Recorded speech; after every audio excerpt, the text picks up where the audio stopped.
What's going on, ladies and gentlemen? Hope you're all doing well. Time to shake off the old rust today. We're going to be playing the Sons of Sigmar and seeing if I remember how to play a little bit of tournament action. So, what's up? What's cracking? Had the internet tech come out a couple days ago, and hopefully everything is fixed now. Not to put any curses on it, but let's hope for the best. And where are we at? All right, so we're going to be getting into the first round of the tournament here in literally about 30 seconds and going from there. I know, it should be good. Yeah, I live in a bit of a rural area. I mean, it has good internet, but, you know, I feel like every 4 or 5 months you need to get somebody to come out to just check on shit. All right, so let's generate the brackets here. A lot of great players playing today. Absolute killers signed up. We got some of the big dogs. And we got our first opponent. We're going to be playing the dreaded Shawn. All right, so let's do this. We're going to be announcing the start of the tournament right now. And where are we at? All right, so goblins. All right. Round one is live. All right, so round one is live in the tournament. We're going to be inviting our first round opponent, and this is going to be this and this. And it's time for a little bit of Sons of Sigmar. Although, man, Slaanesh is so much easier to play. Like playing Slaanesh in that last SFT, you really see the strength of that faction. Like everything's ITP and Physres and fast. Max Benjim, thank you for subscribing. Or resubscribing, I should say. And let's go ahead and find a big Shawn. All right, Shawn. Oh, there's a lot of Shawns in here. Okay, this is going to be tricky. I don't know which one is our opponent. Shawn, here you are. Yo, we're up. I don't know what it is, but there's so many people I run into in tournaments who have a picture of either like a lizard or a gecko or some sort of a reptile as their avatar. I swear, every tournament there's one guy who has like a lizard profile picture. Yeah. Don't know what he's playing yet. We'll find out in just a second. And am I being pinged for anything? Nope, doesn't look like it. Just the announcement that the tourney is live. Yeah, a little bit of Empire action here today. That's going to be the game plan. All right. So, okay. Well, I shouldn't be surprised if he's on the Lizardman, right? Like, that seems like that would make some sense. All right.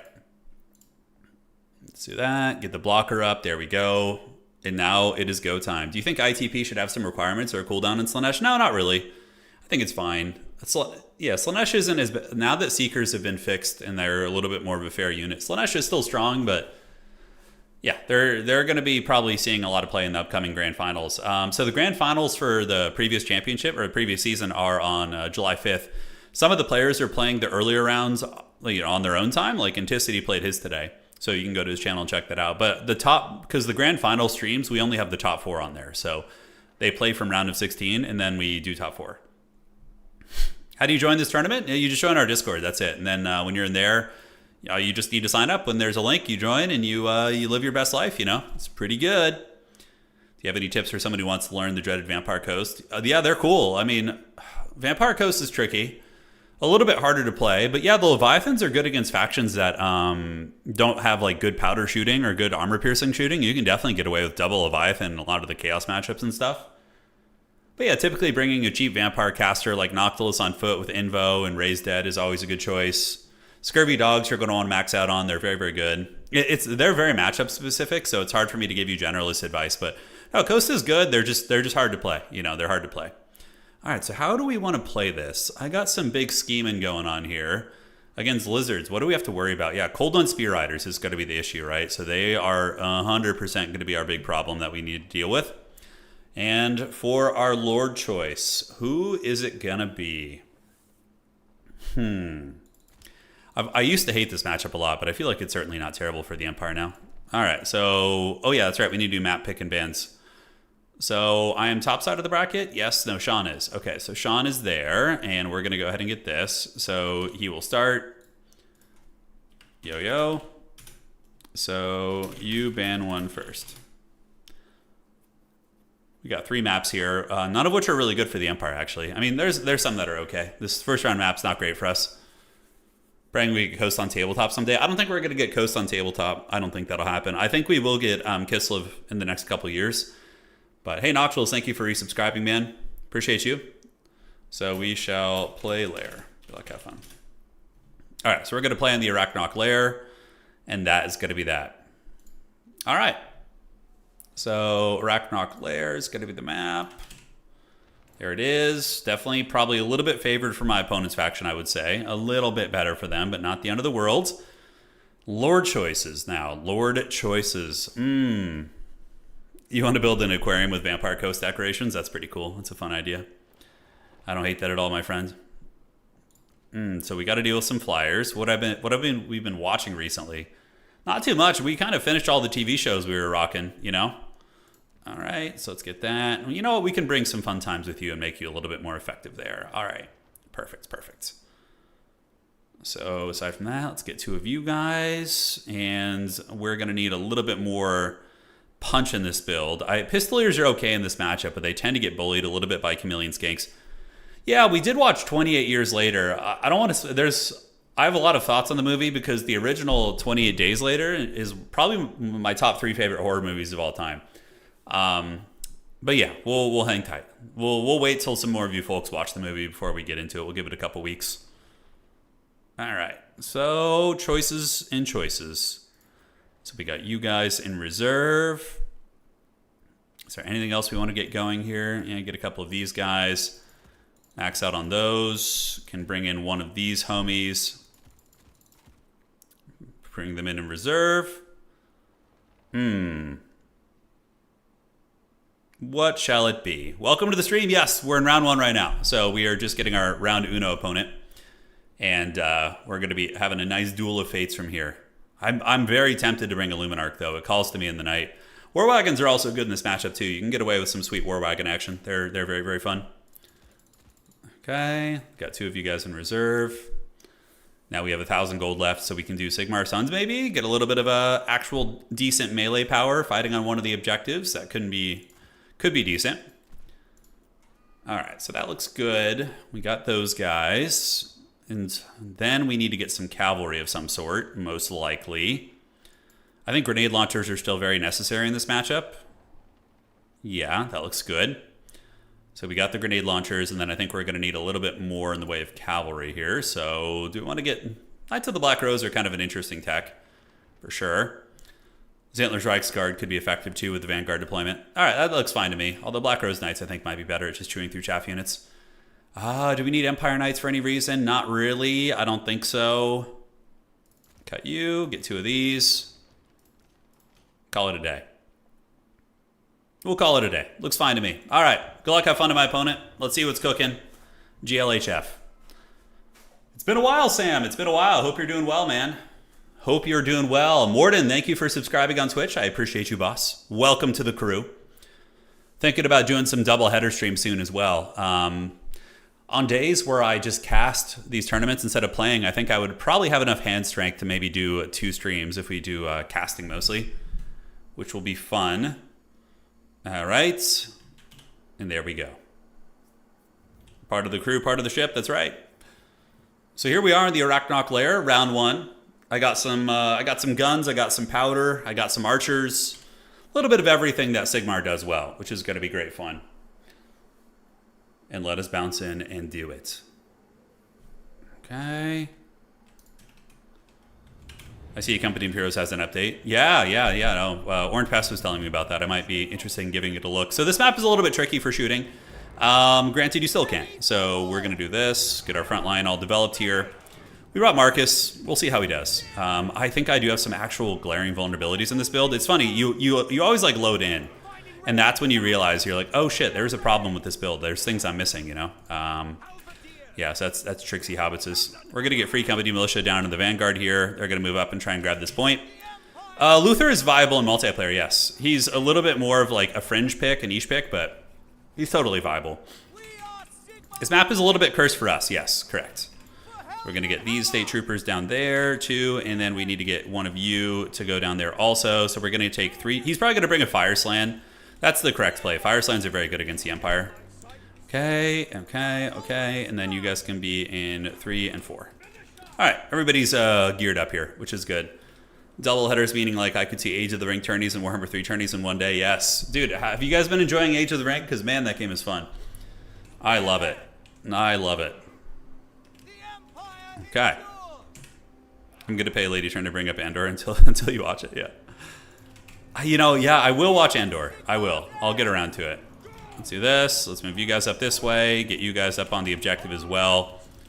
And we're going to see what he's got. So it's going to be a Salamander of Fire. Okay, I think and Lord Mazdamidi. I think we have ample counters for this build.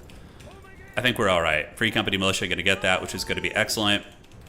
All right, let's park you here and park you here. We're going to set up shop. Hawk and Long Rifles should counter that Salamander pretty effectively. And then we got Demogryph Knights in reserve. Why Lore of Life? Because of Demis. So Demis are your best tool against the Lizardmen because they counter the Cold One Knights and a bunch of other threats on their roster. So you want to, if you're going to be attacking into Demogryph Knights, you always want to build out on those. All right, so we're going to get the Free Company here. Just leave these guys to hold the low ground. You get ready to go. All right, awesome sauce. Let's assess the build. So it's going to be Saurus Warriors, and Star Chamber Guardians coming out. A lot of flying reptiles, so we know he's going to be advancing on me, right? That's going to be the play. So we are going to go ahead and set you up down here, set you up here, set you up there, and set you up there as well. All right, so that should be a good little formation right there. And now we just call in Demis, because like the idea for him is to be, you know, diving into my backfield. So Demogryph Knights are going to be a great protector unit, and we should be good. Luther Harkin does not have magic in multiplayer. Yeah, he does not. All right, so Salamander, yeah, we're going to waste that thing. And Marcus Wolfhard can start taking pot shots at it as well. We have nets coming in, and it's going to run out of range, so we just reset our guns so they don't overchase. Marcus is going to put some pressure on that thing. Free Company Militia. Let's get them over to this side to protect our flank here. I don't think anything's going to go for that, but my opponent is basically just going to have to bum rush the middle at some point or other. Probably going to come up and through the trees, would be my guess. Yeah, we got Demis and halberds. Let's get you to form ranks, set up your guns this way. And the Free Company Militia are going to keep hanging here. So there's a Saurus Scarvet coming in. So if that thing moves up, we can just start unloading on it here. Oh, it's on foot, actually. You know what? Yeah, it's on foot. Let's shoot that thing. Screw it. I'm going to get a Greatsword next. That's going to be my game plan. All right, what do we got coming in over here? It's going to be Coldland Spear Rider. So Demis just need to be ready to kind of intercept that. And we are getting a lot of damage there on those bad boys. We can move the Free Company up to put some supporting firepower down. You can see the Scar Veteran's actually getting wasted pretty good, which is outstanding. Yeah, you know what? I think another Demi is actually going to be very necessary here. All right, so do we want to net this bad boy down? We absolutely can. So we're going to net him, and then we're going to do a little bit of a shot here. We're going to get the long rifle shooting into the Salamander right now, and Free Company Militia shooting into you, and Amber Bow, and we're going to do a focus shot there. So that's a very, very clean start for us, and we're going to get another Demi out in a moment. So I think we should get the kill here. Ruination of Cities is going to hurt. And the Scar Veteran should be in the old trash can now. So we're going to run back, and we need to get ready to defend. So let's pull the Demis over here, get another Demi out here as well, 6, so 5 and 6. And we're going to see what's cooking. All right, so Free Company are on their way back. We're shooting the Salamander there. I could just do a little Earthblood right here to heal these bad boys up. And my opponent is coming overhead. All right, so we're going to just kind of try and chase them a little bit. So 5 and 6, so you're going to come overhead. This Demogryph Knight's going to go hunt those guys down and hopefully win that fight. And now the frontline fighting is soon going to be taking place. We're obviously going to be losing to these Saurus, but we're going to need Knights of the Black Rose and different things like that to come in a moment. So he's sitting overhead. Let's move the Halberdiers up and move the Halberdiers up and get that fight going here. Demogryph Knight should be able to sweep the outside, and you guys can flank on the back of them. All right, so how are the long rifles doing? We've almost got the Ancient Salamander down. Marcus needs to put some pot shots on that thing if we can, and let's move you guys away. Hopefully get away from that. I'm going to get caught in that pretty good. That's going to hurt. Although we do partially get away from it, which is good. All right, so we are up in value. Demogryph Knight's able to get the flank. So I'm going to get pushed back here, 100%, right? It's just going to happen. It's the nature of the beast. We need to pull the Sigmar Sons up here, although they can just go fight these skinks. And Halberdiers, stand at the ready, General. Hawk and Long Rifles are back online, so let's get them here. Demogryph Knights can keep protecting here. Halberdiers go right there, and now we need Knights of the Black Rose. So they're pretty expensive, but we'll get them here eventually. All right, so on the flanks, we're doing all right. Get a little bit of shooting going there. Halberdiers able to intercept, and we've almost got that big sally down. And wherever he breaks my front line, we'll be ready to meet him there. All right, so Black Rose Knights are going to come up and deal with a lot of the cavalry units. Salamander, that's the Scar Veteran. So we want to finish this guy off. Marcus Wolfhart does not have his fancy shots yet, but when we take that big beastie down, that's going to feel pretty good. All right, Sigmar Sons back on the point, and you guys have cleaned up shop here. Let's get these other demis around the back. And now we can go find an opportunity to get the Black Rose Knights up the middle and get some good shooting going. All right, so Marcus is almost finished off the Salamander. We probably want to use Amber Bow to really make sure that thing dies. And now we can get you shooting at Battletoad. I know the Sweet Siren of Lustria is a foul temptation that has, you know, defeated many a man, but we gotta try and do it. All right, so you get you guys here, you guys up here, you guys can go out there and head those guys off, and great. So we do get it down. We're gonna get the focus shot as well. Halberdiers form ranks and form ranks. Black Rose Knights need to retreat because those are freaking some scary boys. And now we can go ahead and drop a little bit of a regrowth on them to keep them alive and make sure we don't lose too many models in the process. All right, so we'll start shooting Battletoad now. Demogryph Knights can be used as a sweeper as well. So we got double demi back here. We're going to take one right there to help out a little bit. And the other ones are just going to kind of wait in reserve and see what we want to do. All right, so let's get these Black Rose Knights back and call in some Greatswords. Greatswords will be very good against pretty much everything that you see here. Our guns have been taken offline. My opponent's ahead in value, which is very, very sketchy. I mean, I could be in a potential losing position here. Demi's going to get a heal. We're going to go down there and threaten that point and hope for the best. We are holding on to this one for now, so that's good. Let's get you in there, you in here. And both demis are very, very healthy, so that's quite excellent. All right, you guys go down here as well. And we're going to pull a little bit of a flipperoo on this. We're going to go for their low ground objective and see if we can make it work. All right, demis, how you guys looking? Yeah, but the Hawk and Long Rifles are mostly offline. They were just getting basically punished by the dart throwers the entire game. We're going to run this guy away. A lot of lizards coming for the low ground here. Marcus Wolfhart needs to head that way. Let's get one demi down here, and the other one, I don't even know if it's worth fighting in this position. I think we just go down to that low ground and just kind of play the side objectives and try and pull them apart a little bit. All right, so demis go here. He still has a lot of ammo on those guys, so I'm a little bit nervous about taking the fight there. We're going to get you guys over here, and Marcus is still waddling this way. Demogryph Knights need to come in and get that Scar Vet. I'm pretty sure he's actually on foot, though. Yeah, I don't know if we're going to be able to kill him easily, which is going to be hard. Life Wizard comes down here. My opponent unsummoning a little bit, which is fine. Free Company Militia can come down to the point, and we'll see if we can bully that guy. We'll see if it's going to be possible. All right, so Black Rose Knights need to charge into them. Should be able to clean them up pretty easily, because those are just regular units there. Sar's coming. Let's get the Sigmar Sons or the basic swordsman moving this way. Let's keep shooting, and we're going to do a little bit of healing here on these guys now. Just get them topped off, you know. Greatsword's going to be fighting the great fight over there, and we got 2 Free Company Militia at the ready, so those are Feral Cold ones. We'll get the demis in there, and then we should win that fight pretty well. Gonna need to bring some freaking grenade launchers down to the low ground right now for sure. Greatswords will have an okay fight here. Marcus is going to go ahead and net this bad boy down, and then he's going to do a focus shot to try and KO him if we can. Demis can move in, although probably using them against Saurus is going to be a little bit more effective. And how are we looking over here? Yeah, we do have the Demogryph Knights in there, right? Did we move them in? We did. Okay, great. So now we need to get our Jade Wizard to run across, just kind of take a bit of a little loop-de-loo over there. We've almost got that Scar Veteran down to the old trash, and he did unsummon all of his flyers, so now I can start using the grenade launchers to pretty good effect. And we can also use demis to run over some of these units too.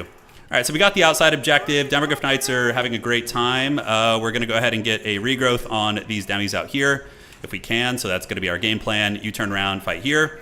And Marcus, hopefully he wins that fight. I don't know if he will. Let's start grenade launching some of these bad boys off the objective there. Greatswords in the middle do unfortunately get routed by Star Chamber Guardians, which of course are absolute Giga Chad units. And let's get a little bit of fire support as well. The regrowth is coming from the wizard. He just needs to get across the map. Oh, he's on foot. Okay, that's why he was taking so long. I was like, geez Louise. I thought he'd be able to get there quicker. So we are grenading. That damn Scar Veteran, he's so powerful. Yeah, he's actually defeating Marcus a little bit in combat. So we're going to put a regrowth on Marcus. And then we're going to just try and get over there for some heals in the meantime. All right, so those are Croxagores, which we should be able to beat, I'm hoping. Hawk and Long Rifles are back online, so let's get them up and have them start shooting at the Star Chamber Guardians. Grenade launchers on the outside here. Marcus is just not able to beat that Scar Veteran, which is very, very unfortunate. I was like hoping he would take that guy to Pound Town. And let's get another unit of grenade launchers there to start saturating in and shooting here. I don't know how I'm so behind in value. I feel like I'm not like in that bad of a position, but man, it sure looks like it, doesn't it? All right. So great swords, let's move them up. Get in there. We do start to steal the middle objective. This one is looking a little bit dodgy for us as well. Demogryph Knights can come back here and run you guys down. And in the meantime, on this side, how are we looking? Yeah, good rock drop coming in. Demis, I'm hoping we'll be able to hold back the Croxagores. We might need to call in some state troopers to maintain that objective. So we're going to get a halberdier to come up there, and hopefully they'll be able to hold it. All right. So did Marcus ever defeat that Scar Veteran? I don't think he did yet. So we're going to go ahead and net these bad boys down. And we're going to rotate now. We're just going to use our mobility and rotate away from this objective. And just get away from like the elite units and just continue grenade launching, right? That's going to be the play. So grenade launcher, grenade launcher. Marcus Wolfhart just needs to get away. He did get a big net. And yeah, hopefully our boys can win this side. Yeah, get another state trooper coming up. They'll get there eventually. Jade Wizard is stealing the middle. Great Swords can go in the middle too. And oh boy, this is a tough one. This is a tough one. My opponent's playing very well. Very cool build from them too. Yeah, the Pterodon Riders have been a menace. Like an absolute menace. How are the Demis looking? I mean, they fought to the bitter end. They got 2,200 value, you know, but that was not enough. All right, so you guys turn about, put a little bit of firepower down. Middle objective's going to us. And we do have these healthy Demogryphs, which we're going to rotate over this way. The fact that I'm able to steal the objectives is giving me a fighting chance in this game. My opponent's army is very static, so I might be able to do some nasty work with the what's it called? With the grenade launchers is kind of my hope and prayer here. All right, so let's move in. Let's get the halberdiers moving up as well, up on the point. Not much to go down here, but we do manage to steal this, which is great. And now we can just grenade launcher where we can. I do want to get the Hawklands to maybe start shooting those stupid birds. And yeah, that Scarvet, oh my god, he's such a menace, dude. He's such a menace. So Demis need to come down this way. Halberdiers will be getting in a moment. Let's get you. Hawk and Long Rifles are putting some hurt down. And homie is, we need to put Marcus on fire at will. Just keep grenade launching here. And yeah, let's get you guys to go there. Call in this. Oops, I just paid the high premium for that unit. Wasn't paying attention. And yeah, a lot of stuff down here, but I'm hoping that our spears and whatnot will be very good. These are what? Feral Cold Ones? All right, so the Feral Cold Ones I'm hoping we can do our thing against. Let's go ahead and unsummon you. We're getting a massive amount of grenade launcher value into his army right now, and the Scarvet finally does get taken down. So that was just a journey and a half. Jeez Louise. It's like some sort of a Viking saga taking those guys down. All right, so we got spears. I think we actually win the low ground here. We're going to get a regrowth on these guys eventually when he makes it over there. We managed to steal the middle objective, which is good. Yeah, Scarvet wants it. He does. Yeah, grenade launchers, and let's unsummon you. Scarvet finally got taken down. He was a menace and a half, dude. All right, some more halberdiers. Are we going to win this low ground fight? I think so. I think we do. I think we do get it. So great swords. Let's get them down there as well. Demogryph Knights are ripping it up. They're ripping and tearing. Hopefully it'll be enough, and that regrowth is going to be quite fat as well. All right, so grenade launchers and grenade launchers. Score is pretty close. He's kind of banking on holding the side objective here. You know, that's going to be the plan. Demis are trying their best. I might need to retreat them back to get them to spear support, which is going to be important here. So we're going to do that, get you down here. And do we have any more troopers we can move up? We do not, but we have Vanguard deployment, so let's get some Vanguard coming over there as well. All right, so Demis are going to retreat back. Grenade launchers are just farming this lizard army over here, so this is actually really cost effective. Yeah, they're just straight up running away from that, which is good. And now we got some swordsmen in there, some great swords. We can fight the Feral Cold Ones. Let's shoot here. Marcus can just put pot shots down in the fires there, which will hopefully be good. And we do have a bit of a momentum there. That's good. But look at this. This is really nice. Whatever is happening over here, I am all for that life. That is good. So now we just call in the Mantide and just try and drown him in the haggard bodies of Sigmar. All right, so halberdiers at the ready in the middle. I think we need them down here. Do we have anything rallying here? We do. So we got troopers that are going to come. You see what I'm saying about Demis? That's why you bring Lore of Life in this situation here. Holy shit. Oh my god, look at this. I didn't even know what was happening over here. We just straight up routed that lizard army with those grenades. Oh my god. All right, that was good. So how are we looking? Halberdiers on their way in, and cool. I mean, look, I'll take that all the way to the frickin' bank, dude. We're going to go ahead and Earthblood you. And I guess we just steal the side objective. I was not planning on it. It wasn't on my bingo card for today, but there we go. All right, so we're moving up here. Yeah, keep moving. Go, state troopers. Go, go, go. Sigmar Sons, let's get you guys in as well. Marcus Wolfhart putting that hurt down. A little bit of shooting up in the sky here. Probably could put some DACA down on them. But now the grenade launchers, we need to make sure they're in okay shape. That's really good, though, because now we got a triple cap, like at a very clutch point in the game, so we just ignore the side objective he's chilling on. We do this, and we do this. All right, how are we looking? Grenade launchers are going to flee up. I think the grenades kind of like cracked that game open for us, to be honest.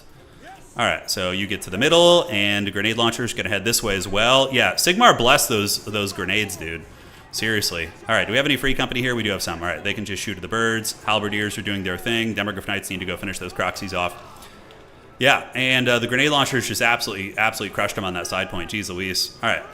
Steel Faith and Gunpowder. You know, the grind. This map was not great for us.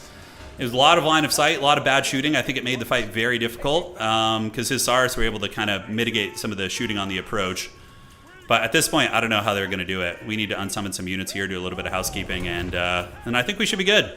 We can even summon another long rifle if we want to. My opponent doesn't have the best shutdown anymore. Let's get those guys in front. We don't have any nets here. Marcus is going to shoot the heavy cavalry. Wizard is there. Demogryphs come back and across. We just park you guys and you guys and you guys. We need to keep a lot of capture weight there and just make sure we don't fumble the middle, basically, is going to be it. Yeah, so lizards are coming in. I forgot to bind these guys in a damn hawk group, so we'll put them in control group 1. Halberdiers, we'll screen them out, shoot them here. Marcus still has a little bit of ammo. And do I have another demi in reserve? Yeah, we just save up for another demogryph because my opponent's just going to call in cavalry at this point. That's basically all it's going to be. So, yeah, we just need to find a way to hold that. So, Knights of the Black Rose, I have time to wait for demis? I do. Okay, so Demogryph Knights need to come here. Let's get you over there, pull you guys back. Demogryph Knights do get the charge onto those Spear Riders, which is great. We are rapidly going to be in a situation where we can win on just one objective, so we just need to hold the middle for a little bit longer, and then we should be okay. Marcus getting melee here. Sigmar Sun's up on the point. Demogryph Knights, do we have anything to go after here? Is that that can't be the same Scar Veteran, the Forbidden one from before? I don't know if it is. All right. Yep, looking fine on the outside there. Grenade launcher's going to come here, and all right. Cool beans, man. Yeah, let's get it.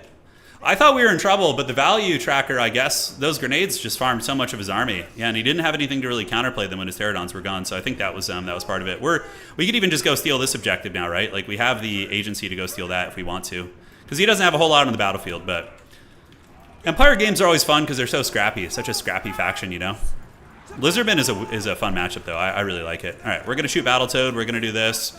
We're going to rotate down here, steal this outside objective. A big blunder on my part, by the way, of not having my freaking wizard on a horse. Like, I wanted him to be in so many more places on the battlefield, but just wasn't able to get there. All right, so we're going to move here, take this wizard over here to park him. Sigmar Sons and Company going to form ranks and hold. Yeah, the Scar Veteran, I mean, I almost killed him. I brought him down to a little bit of HP, but he was able to weasel away, which is very funny, but that's it, GG. Oh, Sigmar preserve us! Sigmar, preserve us. All right, GG, well played. That was fun. Dude, where's the GOAT, Professor Pone, man? He needs to be here. Mr. Morden, thank you for subscribing. I appreciate it. All right. I'd always suggest them in the... Oh, you're talking about the grenades? Yeah. The grenade launchers are one of the best units. I don't think my build was terribly efficient. Had some big weaknesses. I have a bit of a thing where I just love using Hawkland long rifles, but they were not the best here. Yeah, the Scar Veterans, okay, he had 2 of them. Okay, I'm not crazy.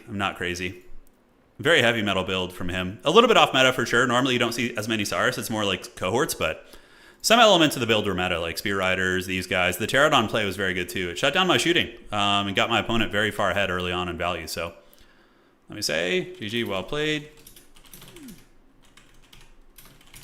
Checking here. All right. Let's check it. You love it when the gunpowder of the Empire steel chairs a match. Oh, for sure. For sure. Okay, just doing this. And reporting a score and doing a little bit of admin stuff. A little bit of admin action. So I think we were one of the first games to finish here. Oh, yeah. Oh, yeah. Is Anticity playing today? No, he's not. No, he was streaming earlier. He was playing in one of my tournaments. Is somebody asking? Let's see here. Oh, no, Anticity is literally the best player in Total War competitive right now. Yeah. If I played like 10 games against him, I might win like 2. If I'm, you know, he might even just clean house. He's the #1 player like in the Total War competitive community right now. So he is very, very scary and very, very tuned. Like, he's been playing a lot of Total War competitive. He's very dreaded. He is. That's a very apt way of describing him. All right, so let's do this, and that's going to be Empire versus... who are we playing that game? God damn it, Bobby. Pone would give me at least 3. That's my boy, Pone, giving me that extra game there. All right. So Empire versus... Who is that? That was Lizardman. All right, so we got to bring up the Sigmarite win rate. Yes. Let's go, man. But how did you rotate and drag formations like that? I'll show you right now. Yeah. If you guys have like new questions, but if you have questions, like if you're newer players, I can totally, in between matches and whatnot, give you the heads up here. So we will see. Okay, so we still have a handful of games to go. Okay. And let's go here and show you guys what's cooking here. So we're in the tournament. We won our first game, which is awesome. I'm just going to load in on land battle here, which is fine. Yeah, I'll just give him a lord. Doesn't really matter too much. Total answer turn to me. Yes. That guy was very good. Yeah. I mean, I don't know if he was new. He said he was trying something off meta. We have so many good players in the community now. It's like, I'll play somebody whose name I've never seen before in a tournament, and they will beat you or give you a run for your money. Like, the community is doing really good right now. Domination is very, very healthy. We have tons of active tournaments, and it's a great competitive scene that's been honestly going for years. The hands are doing all right. Yeah, they're doing good. Yeah, Eric, for sure. That's an apt comparison. All right, so when I deploy my units, for anybody that's new, okay, you have a unit. When you're deploying it, you hold down right-click and you drag, and that allows you to spread out the formation or make it more narrow. So if you wanted to do like a pencil formation, you just move the box in like this. And yeah, but I always recommend for new players just going wide. You know, it's the most simplistic, and it usually is pretty effective, right? So if I have a formation that's like this, okay? You got 3 units, and if you want to rotate them, you can lock the formation like this. And then if you lock the formation, then all I need to do is right click and drag, and they're gonna just deploy however the hell I tell them to lineup wise, okay? But if you're gonna be doing the locked formation, before you get into combat with your opponent, you wanna unlock it so then they don't take like clunky orders, because if you have them locked as a group, they take the same orders together and it can get a little bit clunky. But another way of doing this, let me show you guys, is, and we can get our characters running over here, go mess with that if we need to. If you have it unlocked and you just want to do this, you can use the Alt button. Alt will do this, right? And then you hit Control. So this one's a little bit harder to do for me because I don't play this way. But yeah, like essentially you would drag your formation, you would hit the Alt button, and Alt allows you to move them as a formation like this.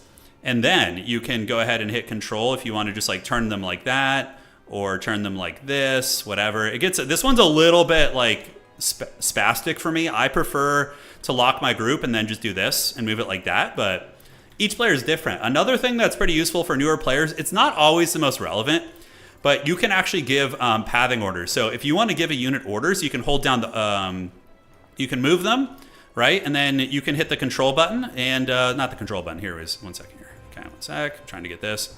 Oh my God, the freaking, it's gonna end the battle here in a second because this damn Chaos Sword of Khorne is doing his thing. Yeah, all right, well, it is what it is.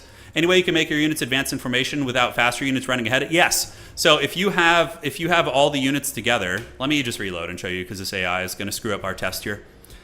But yeah, if you put them all in formation, then so I want to switch it. Okay, whatever, it's fine. We're going to load back in here. Yeah, shift is how you do the angle pathing. I'll show you that in a second too. There's a little bit to keep track of there. Okay, 1 second.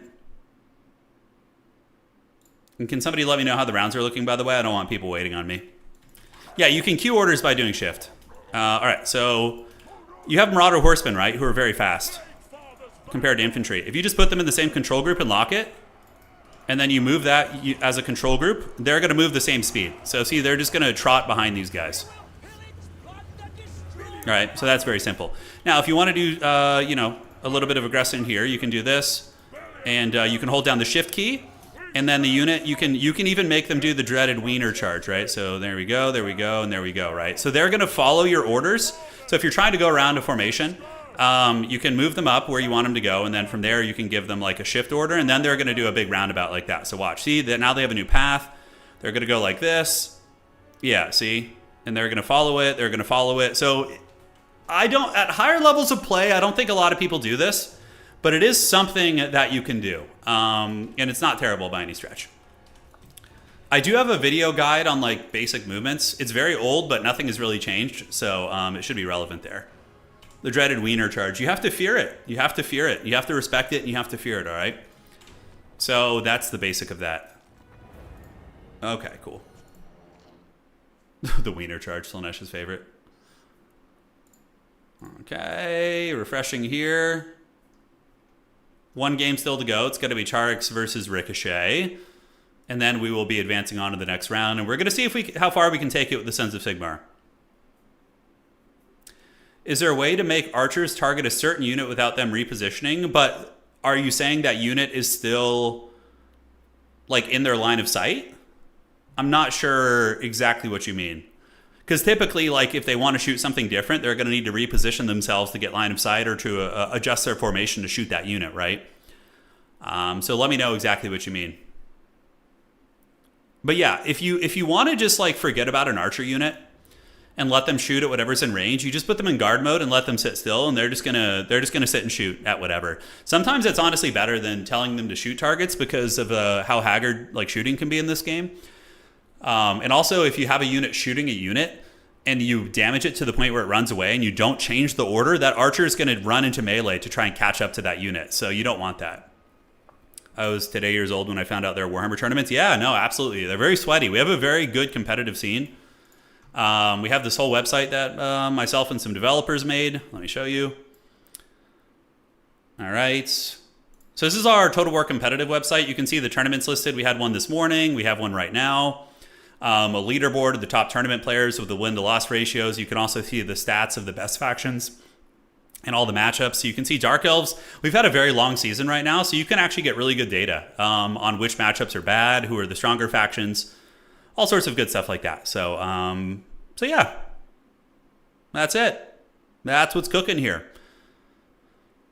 And we'll, whatever, comes in the future, we will update Total Tavern to adjust to it, which is going to be fun. And we're going to have really good competitive scenes. I'm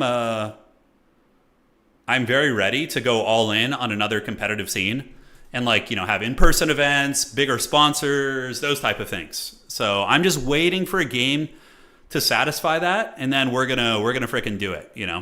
We're gonna do it. All right. So let me check on Char, see how his game's going. I think they're playing right now. Okay, let's look here. Let's see. So in a couple days on the 5th, so the 5th is this coming Saturday. Yeah, so next Saturday, almost a week from today, a little bit less, we're going to be having our big major event. So if you guys want to see the pinnacle of competitive play, then you're going to be seeing that next Saturday. It's going to be super fun. I know I just missed a new player tournament, but when will the next one be up? Oh, there's usually 2 to 3 new player tournaments a week. There's some folks who run them. Yeah, they're fun. You're right. Good players can inflate the win-to-loss ratio of bad factions. It's very true, because this is a small enough community that can absolutely happen. Yeah. Can you run and fire while shooting at a specific enemy? All right, good question. So there's some units in the game that can shoot while they're moving, and a lot of missile units cannot. But for example, these guys, Free Company Militia, they can fire while moving. So if you go to the tooltip of that unit, you're going to be able to see okay, this guy can shoot while he's moving. Now, most units when they're moving can only shoot what's in front of them, but there are some units that can move and shoot 360. So really elite elven archers, for example, if we're looking at the Wood Elves, or we can go to High Elves, for example, and look at Shadow Warriors.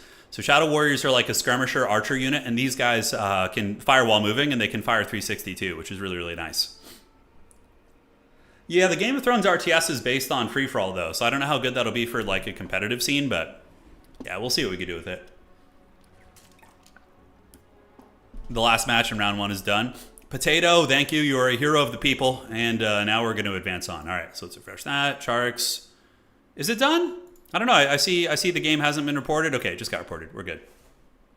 Yeah, I think the internet issue's been fixed. I don't want to curse it, though, but the guy did come out, and he fixed whatever the issue was. They just don't tell you. They're like, yeah, we changed all your shit. See you later. You're like, all right, what was the problem? And they just ignore you and leave. You're like, oh, great, thanks. All right. So let's advance to the next round. Yes, yes. Yeah, Pone saying Game of Thrones probably just going to be awesome to play with friends, not a competitive game. Right. But if Creative Assembly makes a game that has some viable multiplayer in it, I'm ready, that we actually enjoy. I'm ready to go and make a really, really cool scene. It's going to be fun. I'm talking meta reports. Every week we talk about the meta, really diving into it. If we can get something fresh and new, I think that'd be so fun. All right, advance the round, and here we go. So now we're going to play a Punisher, and they're going to knock the rust off us. That is for damn sure. You cannot chat with other players in the game, no. There's like some weird laws in the UK where if you want to have chat in your game, it has to be like, I don't know exactly what it is, but Creative Assembly removed the in-game chat because of that, which is pretty funny. Yeah, let's hope, Leo. Let's hope. Okay, how we looking? Brackets should be appearing any second. And Waskatui, thank you for subscribing. I appreciate you, man. All right. Oh God, we have one of the top 2 players in the world. Oh, we're gonna get wrecked so bad. I'm so rusty. Oh God. All right, round 2. All right, if you guys want to see, hey, you guys want to see a dead body? Oh my God, dude. We're playing Charix. He is an absolute punisher of a player. He is so scary. All right, let's see if we can get him. Well, you know, on the bright side, look, here's the thing. If we lose the Charix, then we have a god tier tiebreaker, because that means the rest of the maps are going to be really good. All right. So let's get that. Let's do this. Charix is currently playing in the championship. Yeah. This coming weekend. So who is player 1 here? So it's going to be me. What's your faction? Bro got Charix, I know. Look, if you want to win a tournament, you got to beat the best, you know. No excuses. No excuses. Oh, he's playing Tzeentch. How the hell do I beat Tzeentch? I don't remember how to play against Tzeentch. He made me crash out in the Anticity tournament. Oh, he got you good, huh? Oh, the blocker isn't up? All right, we're going to get it. There we go. So I will ban the Everqueen, Imperial Ambush. Okay, so he's playing Tzeentch. Yeah, I'm not sure how we go about this. I'm really out of touch with the meta. I've been playing too much Lord of the Rings lately, so my blade is dull. You once pretended to be an Urukai to impress a girl you liked in class. Well, nice. What was your pickup line? We're going to be playing on the Jade Tome. There we go. Perfect. The problem with Charix is that he never takes a normal build. It's always a little bit funky and very effective. Yeah, he's got the dreaded Zoomer micro too. He's got that. I'm closing in on 40, guys. You know. All right, here we go. So against Tzeentch, Turin with those Palpatine hands. You're not wrong. You are not wrong.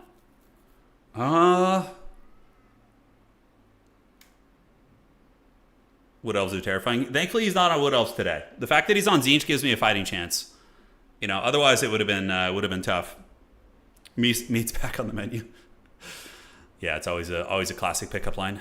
All right. So how are we looking? What Lord choice do we want? He's going to bring the Changebringers, right? Most likely. We're going to be seeing some change being brought to the realm. Okay, and I'm going to try something a little bit wonky and see if I can get away with it. Yeah. Okay, I'm not hating this so far. Awesome sauce. All right, this is a wild-ass build, ladies and gentlemen. Oh, man. That's right, Anna knows. My wife knows. Closing under 40, more like embracing the daddy era. Turin, you claim to be a 90s kid just because I was not born in 1999. I was born in 1988, dude. All right. Let's get you guys. Aside from this, probably going to want some free company because they're awesome. A couple of you maybe.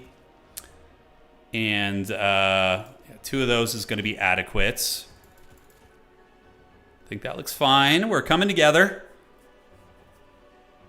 Dwarves do not have an 88% win rate. They have like a 53% win rate. The dwarves have a you might have been looking at a specific matchup rather than their overall, kind of win rate. All right. Do we want demis in this matchup?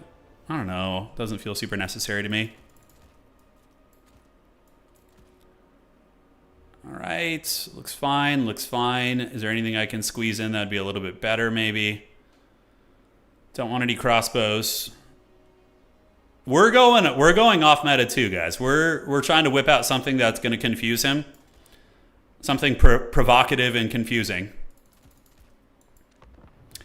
All right, let's get it. Let's have some fun. GLHF. GLHF. Phoenix says it feels really weird to wake up at 3 a.m. with my phone blaring, "Take back our lands." Oh, dude, I love it. I love that shit so much. Just how haggard the Isengard Wildmen are. It's just like they just summon the dregs of Los Angeles to charge out with their torches and just go to town, you know? Hawklands would be okay in this matchup. I'm trying something different, though. Yeah. Take back our lands. I don't know why that shit's so funny. So we went with an Elspeth build with a frickin' war wagons with master engineers, or not master engineers, but with the regular engineers as well. So that's going to be the plan there. All right, awesome, awesome. So 1, 2, and Elspeth is going to be here 4, and then 5. All right. So we got the war wagons of the gods. Yeah. Let's frickin' get it. Try it out, Trick Zinch. Yeah, I know. It's a bold strategy, but I have the Fate of Buna to nail down the Changebringers and Centaurs of Zinch, and then everything else I have good shooting as well. I think we're all right. They took our jobs. All right, time to move in. Zinch did not probably take anyone's jobs, to be honest. All right, let's move you up.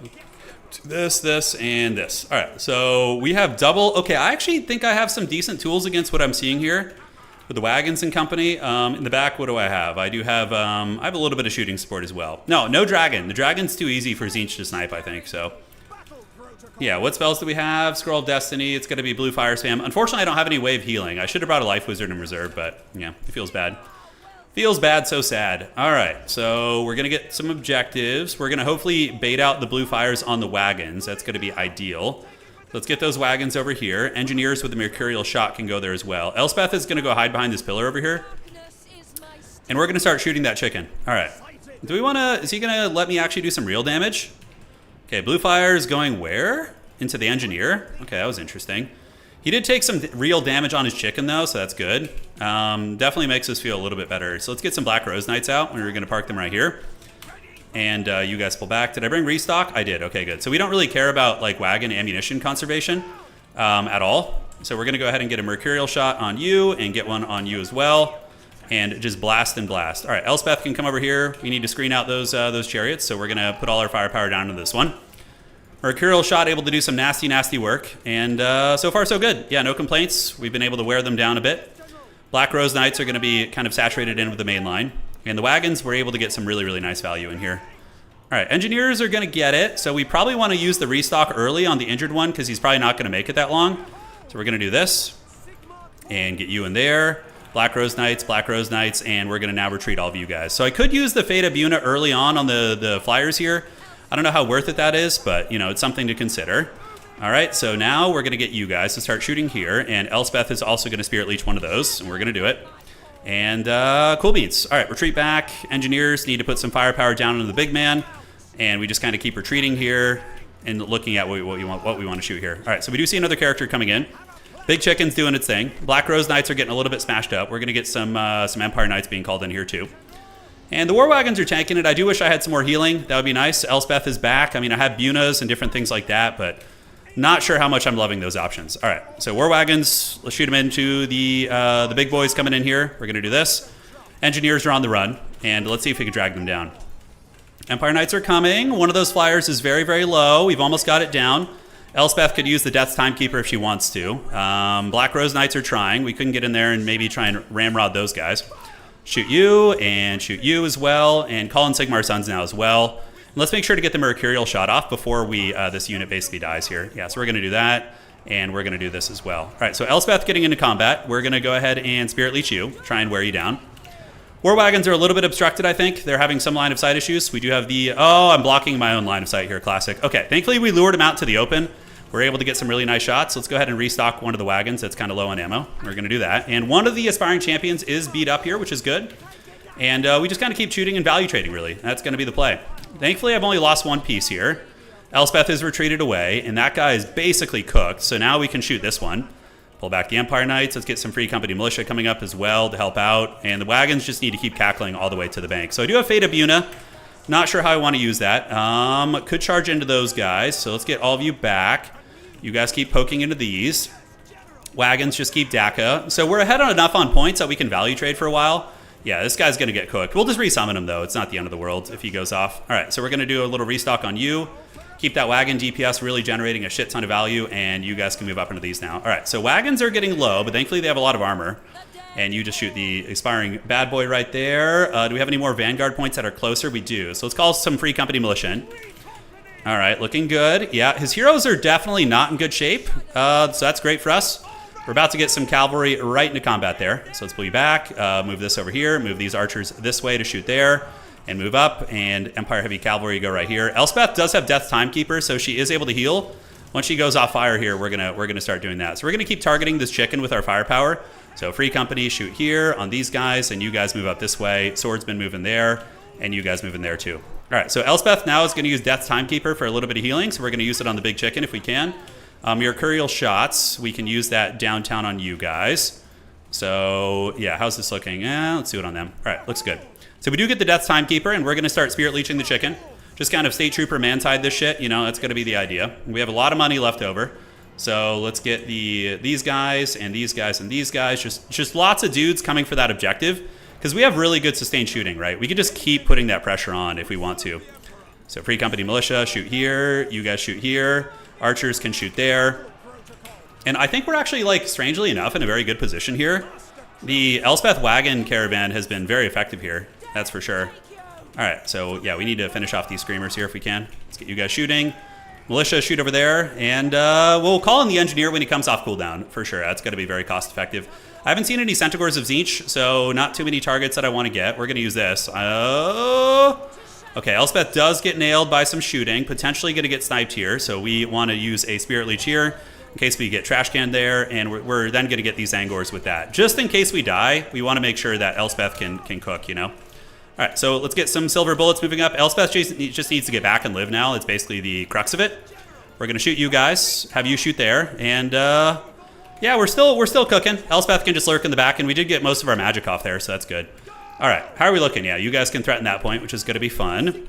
Wagons retreat back. Free Company Militia is still doing it. Let's get you guys into the Zangors. Yeah, wagons shoot here. Elspeth now just lurks way deep set here and just does her thing. All right, State Troopers advancing. Let's get you. Engineer. Refresh the ammunition. And Elspeth is barely alive. Okay, she's cooked. So we did lose our Lord, which is going to hurt our State Troopers pretty hard. But it's not over yet. We're still in this game because we're pretty well ahead on value, but we just need to make sure our army doesn't fold up too hard, you know? That's going to be the play. But with Elspeth dying, that definitely hurts. All right, so silver bullets are coming. We're going to move you guys up to that objective and threaten that. I think that's going to be the play. Spearmen to move into the Zangors. You guys form ranks and shoot. You guys shoot here, and let's call in some greatswords now. Greatswords will be good against a lot of these units, that's for sure. How's the ammunition for my opponent here? War wagons need to not fire at will here. We can go ahead and loop around. Silver bullets, let's get them set up on the hill back here and just kind of prepare to form ranks. The Lord Snipe may have done it, may have gotten him the game. I'm not sure, though. We're still very much kind of scrapping here. And those guys are shooting in the back. Greatswords are going to move up this way. Let's get the guns moving out there. You guys come here. And Master Engineer Man, he is going to go here. So we're for sure going to resummon Elspeth. All right, so let's shoot the big chicken in the sky. Get the guns taking down that chariot character. You guys are going to go here. And he might have gotten his goose a little bit cooked here because we have a lot of guns trained on that unit here. Yeah, the Exalted Hero's almost dead. Those are Centaurs of Tzeentch. We don't have a lot of like great answers against them, to be honest. Free Company Militia can shoot him. Let's pull you back. And now we can start shooting at the Centaurs and shoot the Centaurs here as well. Although probably retreating you back is going to be the play. All right, so let's retreat back, pull you guys back. Greatswords can move up and fight these Zangors. You guys can fight these Zangors as well. Ammunition's a little bit sparse for our opponent here. You know, it's not looking great. These friggin' Changebringers, though, they're going to be a menace. All right, we need to go fire at will now and shoot these guys. I don't think we're going to be able to save those silver bullets, which feels really bad. Elspeth, we're going to save up and call her back in because we still have a lot of winds of magic to provide, so that's going to be nice.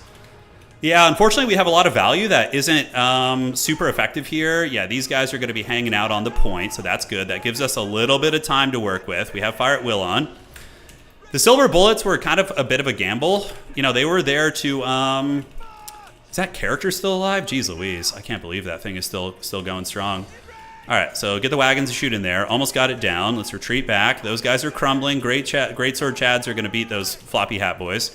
Yeah, okay, so we took that character down. If we can get his chicken somehow, we maybe have a chance to win this game, you know? Maybe. All right, so let's get you on the point. Go after the Centaurs. I think we need Elspeth for the State Trooper leadership, so we're going to get her back in here. And that's also a Fate of Buno, which will one-shot one of those Centis, so 100% worth it, right? All right, so she's back. Ooh, getting real worn down there. We're going to run you over there. And now we're going to get a Fate of Buno on this thing. Yeah, that should wreck them pretty good. Silver bullets are online. Get these archers to shoot them as well. Great swords are being great, but are they great enough? All right, so we managed to steal his back objective for a hot minute. We do get the Fate of the Boring on those guys, and we're going to use the Death's Timekeeper on the big chicken to knock him down. If we can get that chicken down, man, do we have enough for another Spirit Leech? That's going to be so freaking good. All right, so shoot. Death's Timekeeper's activated, and he's low. I mean, that is a Spirit Leech effect, right? That is a Spirit Leech effect. All right, so he's getting very beat up. Wagons are moving, and we can move after you, Get you guys shooting here. Engineer can come in and just blast these guys too. All right, so we're still kind of in this game, strangely. We're stealing his side point there. Elspeth is fighting on the objective against the Centaurs, which is dodgy, but somebody's got to do it. We can use the Daywalker, although I think they do magic damage. No, they don't actually, okay. So that's actually incredibly relevant. And we're still holding his back point, but probably not for long, although we are in the process of stealing this. So that is good. We're going to Spirit Leech his big chicken, knock him down a peg, see if we can wear him down here. You guys are moving up, and we can get another greatsword unit to start heading over to the side there. Yeah, so did we actually steal that? Holy shit, if we do, that's really clutch. I don't think so, though. All right, so the goose is in trouble. I will have enough for no more Spirit Leeches, so Elspeth is just pretty much done for now. We're going to set up you and you, get the silver bullets heading over this way, and yeah, close game, actually. Very, very close game. I did not think I would be able to keep a close game with Charix, but this is cool that we still got it, you know? All right. So Centaurs are still chilling there. War Wagons need a little bit more ammo, so thankfully we can replenish their ammunition. And they can just keep putting the jacket down on these bad boys. Elspeth is there. Engineer does not have Mercurial Shot. So we just got to keep moving and grooving up towards this point. Yeah, Engineer's about to get popped in the face by Zinchian Magic. Oh, shit, I do have enough for another Spirit Leech. Yeah, that chicken, unfortunately, though, is a little bit too healthy, so I don't know how good that'll be there. Yeah, most of these units are like just pinks that are almost out of ammunition, right? So that's good for us. Yeah, let's just keep wasting them, dude. And do we have any more restocks? We don't. Okay, so I could Spirit Leech that guy. He's got 161 HP. I think that might actually kill him. That would be pretty big, because then we can maybe just push Zinch off the objective there. And let's get you guys blasting here, too. All right, so the wagons are going to go in for the chariot charge. Spirit Leeches are going to get it done. Oh, no, he had way more HP. Okay, I just read the tooltip wrong. Curses. Empire Knights. Empire Knights up on the point. Let's go, let's go. Wagons just keep kiting. You guys shoot the Centaurs there if you can. You guys shoot here and fight here. Elspeth is an okay fighter. We got him down to 500 HP, so if he like shows his ugly chicken head for even a second, there's a chance we can just punish, you know? All right, let's get you down here. We're going to need that. Centaurs are getting blasted, so we're going to use the Death's Timekeeper on you. I think that's the play, because that's going to nail him down and do some good damage and heal Elspeth. It is a Spirit Leech effect. So the chicken is very, very beat up. Let's pull back, pull back, pull back. Not walk into the vortex there. How is that thing still alive? Jeez Louise. Oh my god, it's literally just like on death's bed. Okay, so side point here. Let's get you guys going. And Spearmen can now move up, and we need to get the Empire Knights coming back over this way. Although we should probably secure the point we don't have. Dude, 129 HP, what is that? We would just win if that thing was gone, dude. Oh my god. We would just straight up win. All right, let's get Free Company Militia coming over here to put a little bit of help down. Shoot these Centaurs here. And unfortunately, those Centis are going to get in. He's going to go from my side point here. So we need to get you guys back. Elspeth can go after the Exalted character. Are we going to be able to hold this one? I don't know. So great swords are there. You're here. Elspeth could go after that chariot character, but I think we need to hold a little bit longer. Get you back. And what other units can we call in that would be somewhat useful here? Yeah, Sigmar Sons. We don't really have a whole lot to call in right now, actually, which is unfortunate.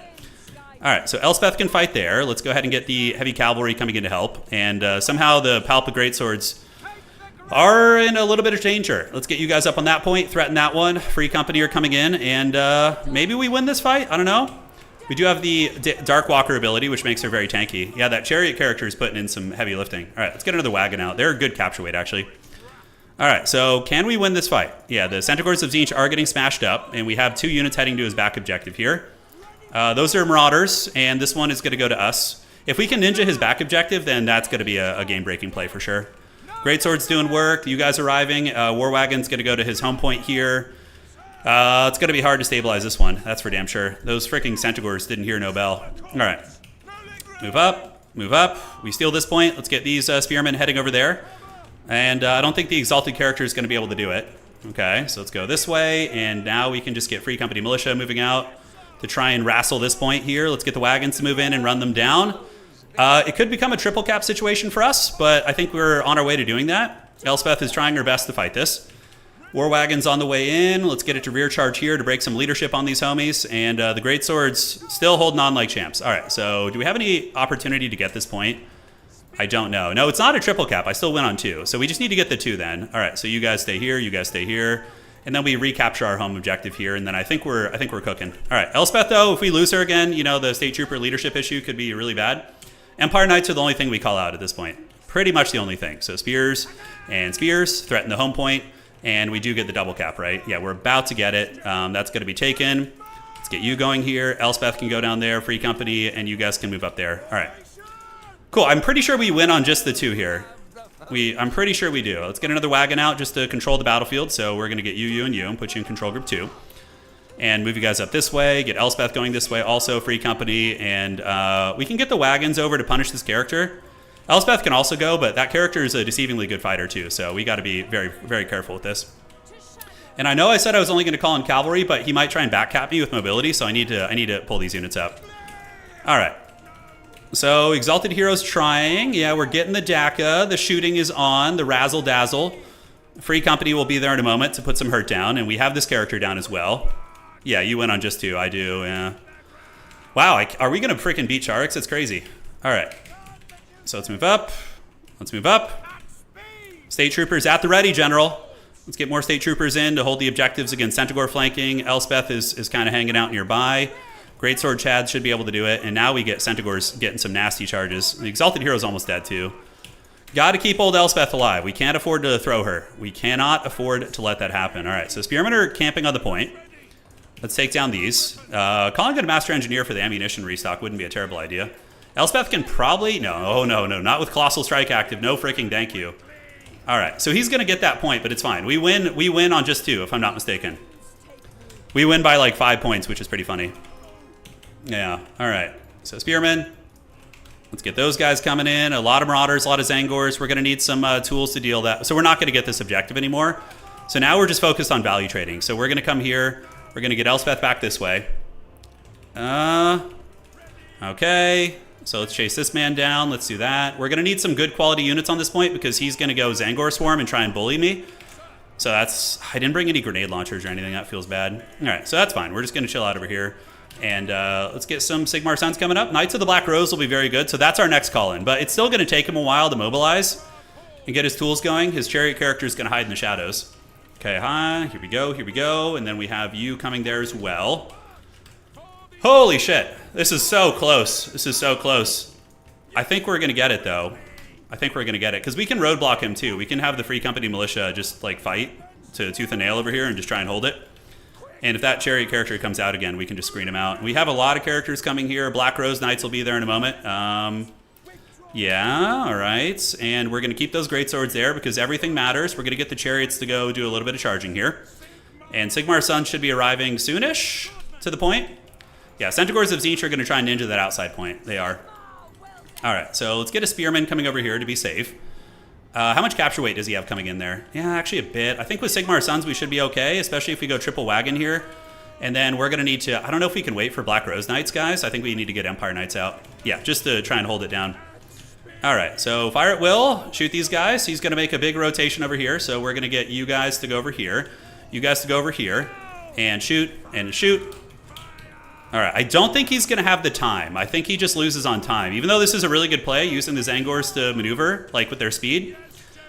Holy shit, Elspeth is going to die. Oh my god, please no, please no. We got to get this. All right, Wagons of Sigmar, hold! Yeah, baby! Still got it! Let's freaking go! Woo! Holy shit, we won that sweaty-ass game. Oh my god. GG. Oh my god, dude. Let's freaking get it. Still got it. All right. Whew. That was tight. That was a sketchy-ass game. All right, we still have some chances here. Need a towel to wipe off that sweat. Oh, man. So what did well for us? The engineers were pretty good. The wagons were MVP, though. Like, super hard against his build. What a nail-biter, I know. Yeah, Elspeth was cooking. Engineers did really good. Cavalry kind of got shut down. That was to be expected, though. Tzeentch is really good at shutting down cavalry. All right, let me say GG to my boy here. Sweaty one. All right. Perfect. Doing some adminning here.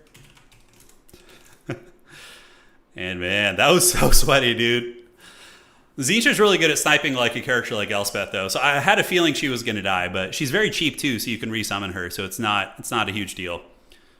All right, so that's like the number 2 ranked player right now. But again, I think my build kind of countered his, but since he's a better player than me, I think he was able to keep the game close. Like, I think if I wasn't playing a Charx level player, I would have been able to stomp this build because it had chariots and a big SE, which my wagons counter, but his micro kept the game close.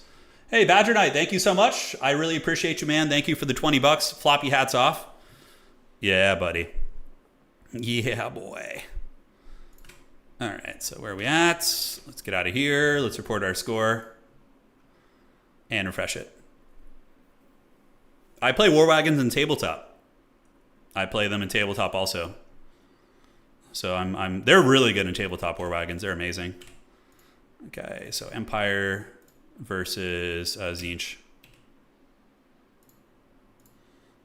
Okay. What do you want against the wagon, Soul Grinder? I actually don't know. The thing is, he had 2 chariot characters that were really easy for me to snipe, so that kind of gave me a lot of momentum early. All right, what's looking here? So we have 2 matches still to finish. So as long as Charx doesn't drop, we have a very good tiebreaker. So even if I am to lose like 1 more game, for example, we would have Charx hopefully winning the rest of his games. Yeah, hopefully. We'll find out. The Empire endures. It does. Sigmar bless his ravaged body, man, all day. So we're 2-1, so we're going to be playing either Berserk, Alexander Nuts, Lemur, also undefeated as well. And a couple other players will be going here as well. Oh, Snagla with the net. Yeah, that's actually a play. Opal Blackberry. Yeah, you can go with Snagla with the Changeling, and then you get a net on Tzeentch. Although Kairos already gets a net, so. Charx, I'll win the rest of the games for you. I'll try my best. Yeah. Charx, I felt like in our game, I felt like my build countered yours, but you are just such a superior player that you made it close. You know, like that was the vibe I got. Because when I saw your build, I was like, my shit counters all of your stuff. But you're so damn good with your micro that you were able to make it close. That's what I felt like was the case. But yeah. Yeah, Furies are not good versus Wagons. Wagons are honestly really tough to deal with. But he did a good job removing my engineer so that the ammunition would run out. But the replenishment is so freaking good. Yeah. I definitely don't want to... Yeah, if I play Charx again, I think he'll be able to adapt and just beat me. Like, he knows my build now, so I think the surprise is gone. You know what I'm saying? The surprise is gone. Okay, awesome sauce. And there we are. This real quick. Just got to do one little admin thing for the championship coming up. And that is going to be Penguin. All right.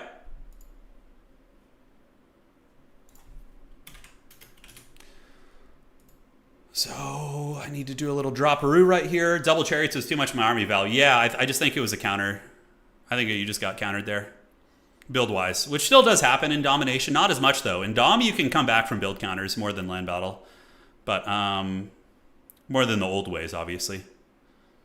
Okay, where are we at? Refresh this.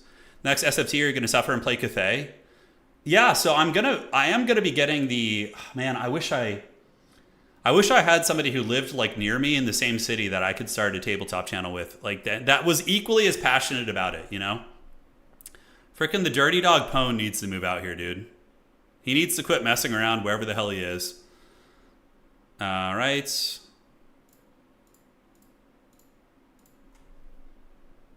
Fixing the score. Chorty, what's up, dude? Oh, Chorty, the Lord of the Dwarves from Lord of the Rings. Let's frickin' go. Let's frickin' go. Yeah, if you go really wide with Tzeentch, you can probably counter wagons, because if you just present like a front line of Marauders with a secondary line of Halberds, I think my build is kind of cooked. Although with the Engineers and the Mercurial shots, you can definitely kill the kill those units. 2 games left. All right, we're getting there. Just move in with Henry Cavill. Yeah, that's right.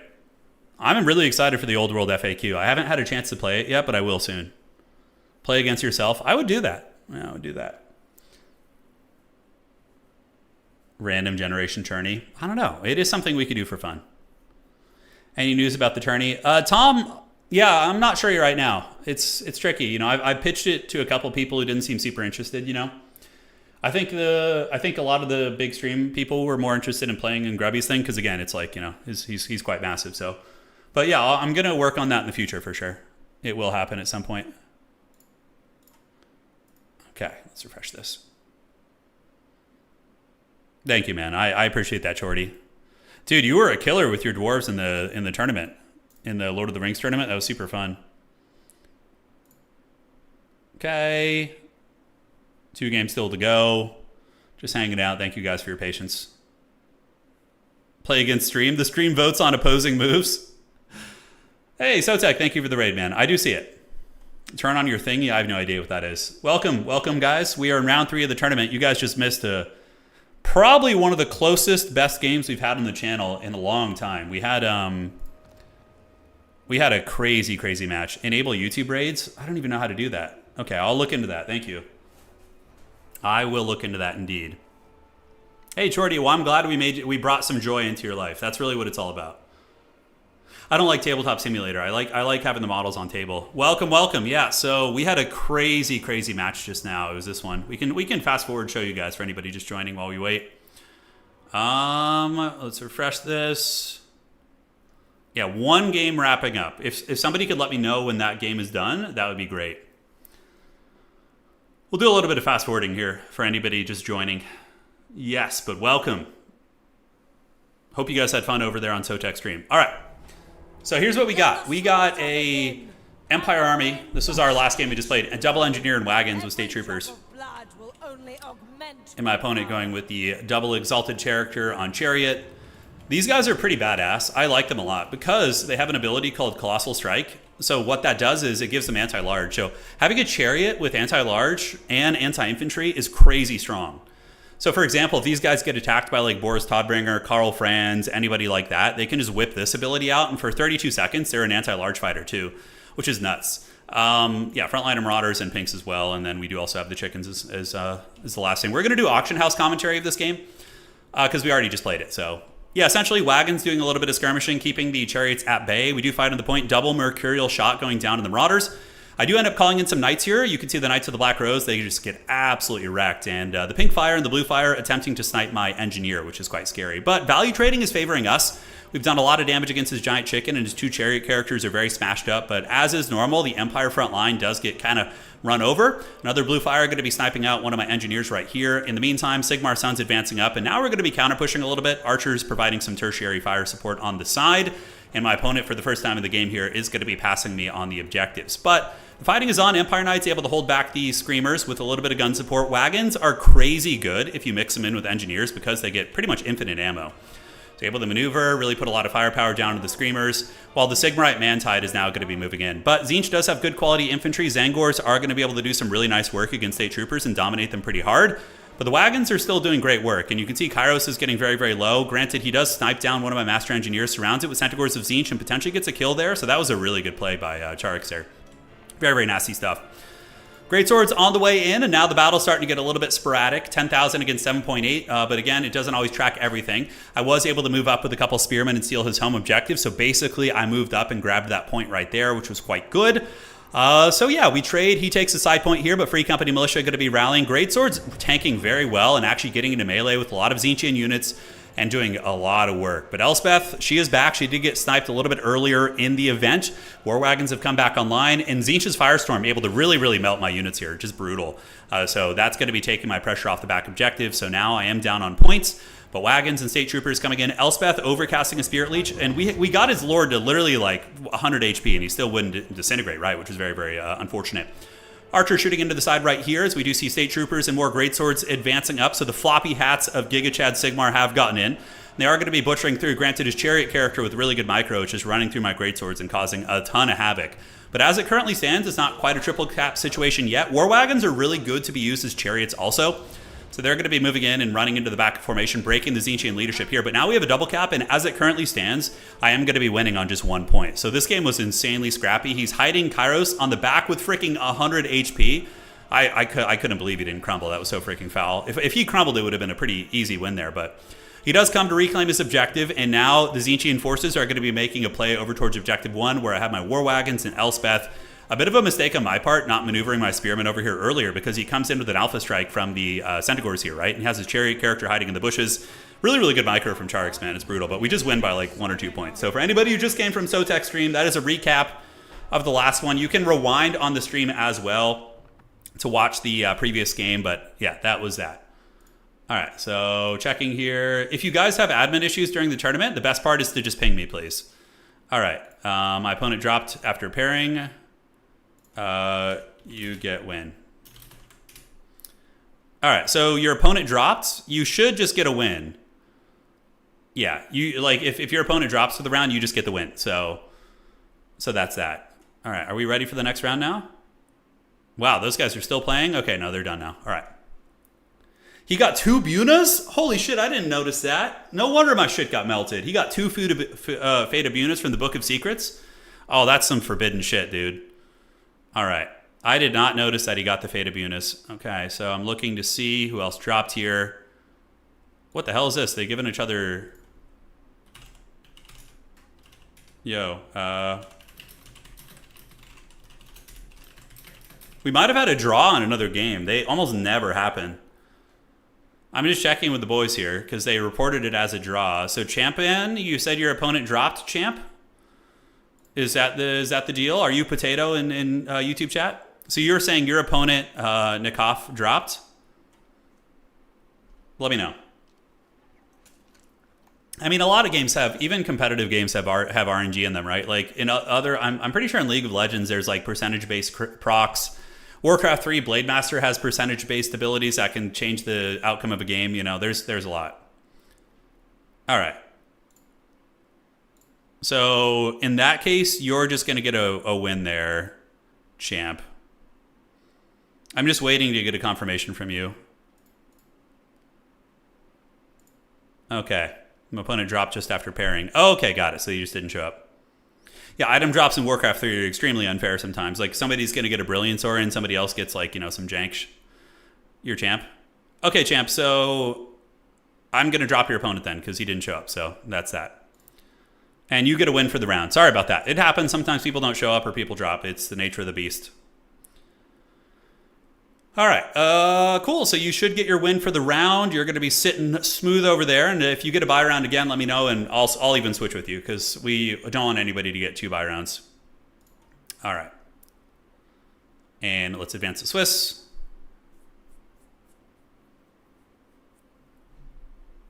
And let's do that. And we are playing Christopher?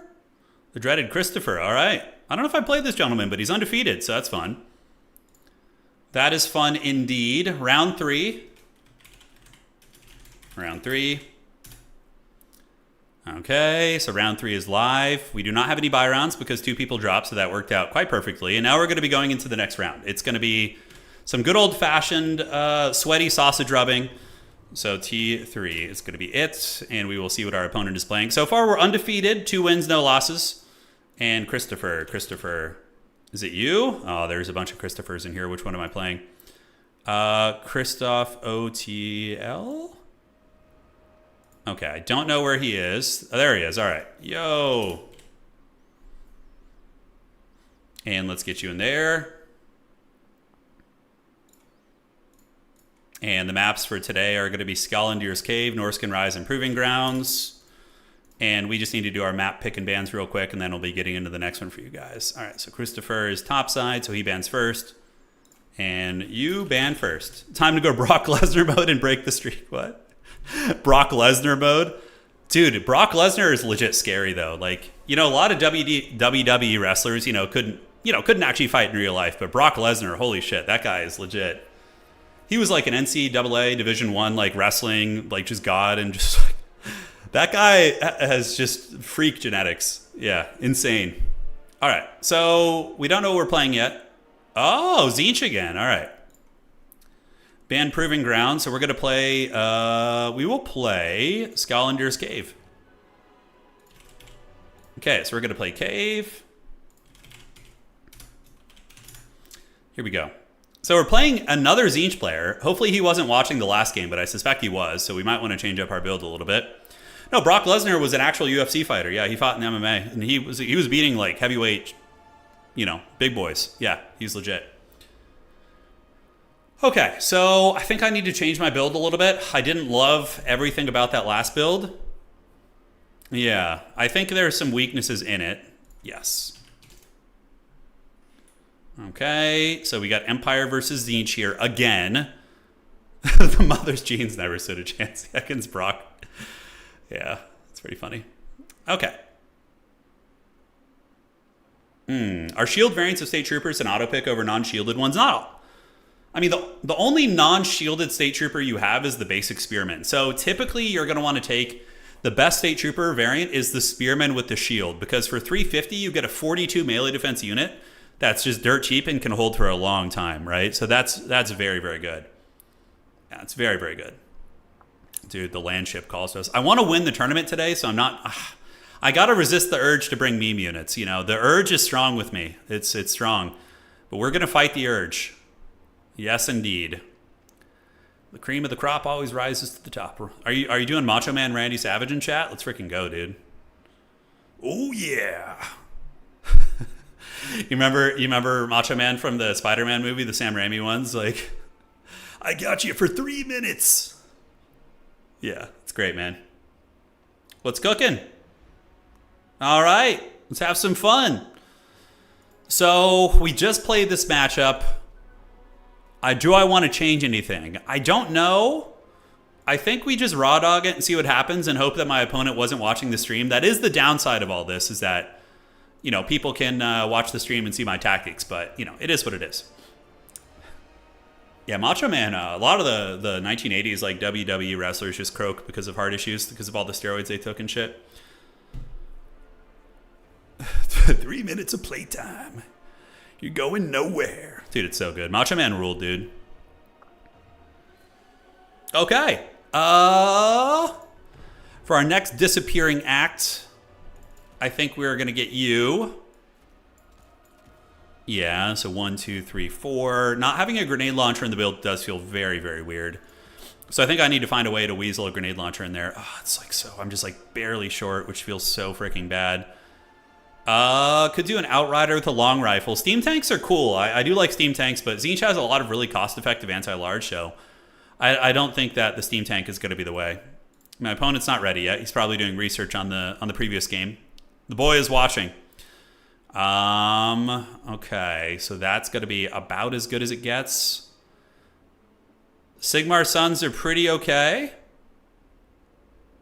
Have you seen the Skyrim mod that replaces the dragons with Macho Man? Yeah, I've seen videos of it. I never have played it myself, but I have seen it.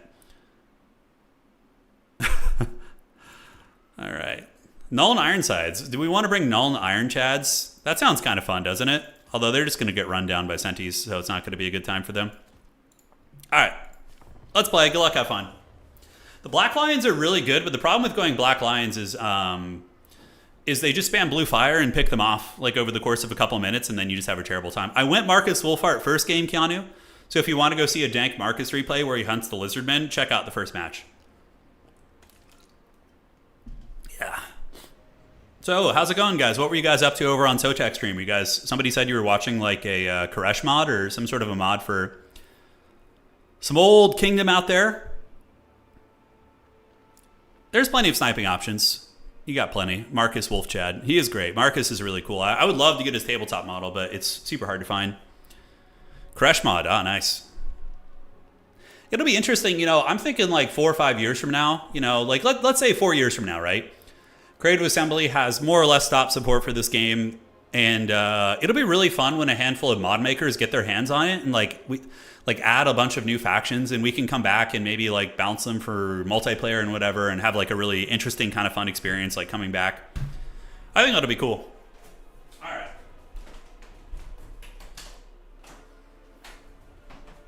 Oh boy.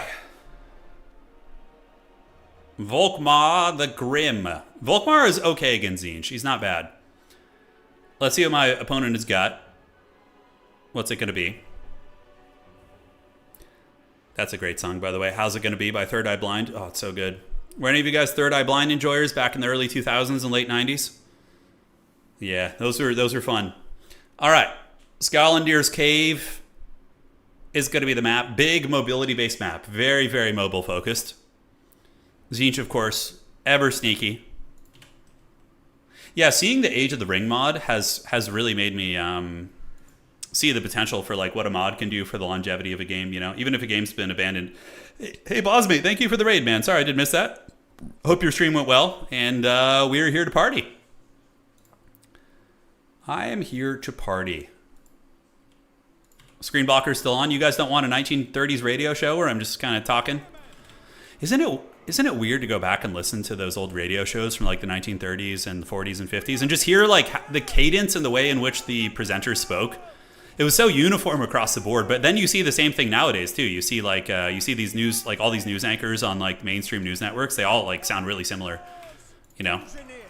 So we did the same build we did before, because you know if it ain't broke, why fix it? So now my opponent may have adjusted and he may have watched the last game. That would be a big problem for us, but I still think we got some tricks. And yeah. Changebringers are good, but we have a lot of shooting into them. We have the wagons, we have the engineers, we have Elspeth with Fate Abuna. Like we have plenty of counters against those, so I'm not too concerned about it. I'm not too concerned. We got some great swords in reserve, some heavy cavalry, Knights of the Black Rose. The cave is over here. You guys want to know about? It's literally right there. That's Scalandir's Cave. It's a fat dragon. He's just chilling in there, being a pimp, dude. All right, so Zangor's, yeah, he literally did what we were talking about on stream. He went wide. Oh, I love it. We were like, yeah, how do you beat Turn's build? It's like, just go wide and don't give him any targets to shoot. That's so funny. All right, so we're going to need to call in some greatswords, and Sigmar Sons will actually be a good first unit. So we're going to go secure this objective. We're going to take our wagons and all our characters and go over there and party.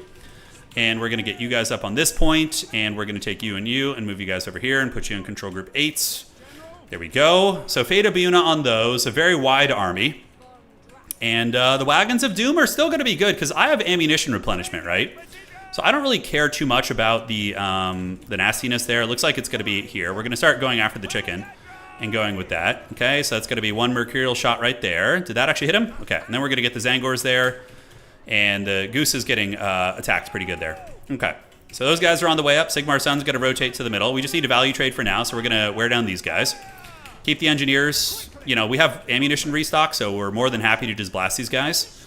And do I want to do anything with this? I don't think so. So you, and then we're going to want to get some greatswords coming out. Greatswords are a little bit weak against some of the pink fire shooting, but overall, I'm pretty happy with this. So the pink cores are going to move in. Engineers going to pull back. So we're just going to value trade and poke for now. So let's get the archers to shoot here, and you guys can go fight there too. All right. So pull back, spearmen, and the engineers just need to put a little bit of DACA down on those pinks right there. And the wagons can just shoot at whatever the hell they can reach. That's basically going to be that. And we just wait for reinforcements to get here and good quality units, and eventually we get the old job done. So the big chicken's going to be hiding in the shadows. I'm happy to value trade here. So we need to keep shooting in the Zangors before their shields regenerate, right? That's going to be the idea. On the outside, we do get some Furies coming in, so I'm thinking about maybe moving over there with the engineers and just going to waste them so they don't get any freebies on us. Fate Abunas are ready to go. Sigmar Sons can move into the pinks here. We're going to go get the 2 engineers. You know, I think that archer unit's just kind of cooked, and I just have to accept that. We're going to run them back here and see what we can do. So firepower's coming in. Let's go ahead and restock this guy. Greatswords are coming. Getting a melee there. Engineers are still getting the job done. And now we're going to call in some Empire Knights to try and run down these Furies here. We're going to see if we can get them. It ain't going to be easy. All right, so you guys move in, and let's get these state troopers to move in now. So we're going to move on in. Wagons are going to keep putting that DACA down. Master engineers just keep shooting there. And we do have mercurial shots, so we're going to use those while they're off cooldown here. So we're going to do this, and we're going to do a little bit of that. And it looks like the archers are going to stabilize, which is great. So we're just doing a defensive value trading build. You know, we're just chilling out. And Greatsword should be arriving soon. A couple pinks are lurking in the distance. Fortunately, not a whole lot we can do about that. But yeah, it is what it is. One wagon's getting low. My opponent defending over there. Elspeth doesn't really have too many good targets right now. So we're going to go and just bring these Empire Heavy Cavalry around this way. Get you guys shooting here. And maybe we're going to need those Empire Cav there, actually. I think we do. All right, so here, and you guys form ranks on that, and let's start shooting the wagons there. Fate of Buna, I'm kind of tempted to just do it on these pink horrors, but I'm afraid they're going to call out something very impactful. Nice vortex there. Really, really well played by my opponent. That was a thing of beauty. We're going to get silver bullets to come out and do a little bit of sniping as well. But we are value trading good, but is it enough? The fact that he just wiped out a greatsword with that magic is really, really bad for us. So, you know, it is what it is. But the heavy cavalry have gotten in. Are those Centaurs of Tzeentch over there? Those are Shrieking Sky Rays. Okay, so we need to shoot them with the archers. We're going to get the engineers to come over and the war wagons to come over, just value trade a little bit, and move you guys in and fight. All right, so state troopers and state troopers. Yeah, let's move. Let's move it and a groove it. Furies are going to be landing right there, so we're going to go ahead and jump them with the Empire Knights and call in the engineers. Wagons and Elspeth are going to be rotating, and silver bullets will eventually be there. Yeah. We want to take down the Shrieking Sky Rays, although he just got them caught in melee, which is great for us. So maybe we don't even need to go over there, really. Yeah, we pulled those pinks away a little bit, which is good. And I'm waiting for like more efficient targets for the Bunas and stuff, but there really has not been a lot presented, you know, in that regard. Yeah, we haven't seen a whole bunch. All right, so let's get Free Company. Double Free Company up in the middle to provide fire support against the Zangors will be very good.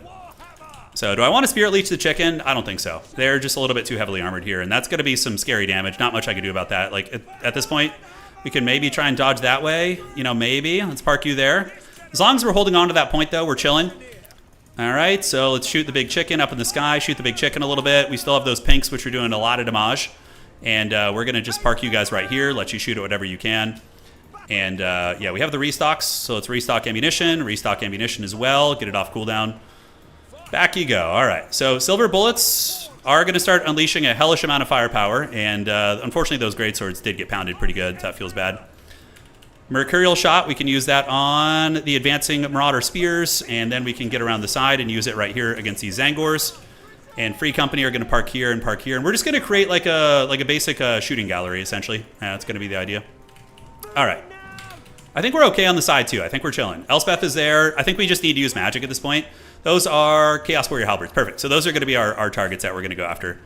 Engineers are going. Couple greatswords can get in and fight there. Spearmen and spearmen. So let's just get state troopers moving up. We have a lot of time to value trade, right? We have a hell of a lot of time. All right, so just waiting for those guys to get a little bit closer. Let's move you back onto the point. And we can shoot the chicken, and if the chicken wants to get close, we can go after it. Those are Zangors coming in. I don't hate the idea of actually just bunker busting these Zangors since they're in a more of a compromising position, so I think we're going to do that. On the outside here, how we looking? We're looking fine.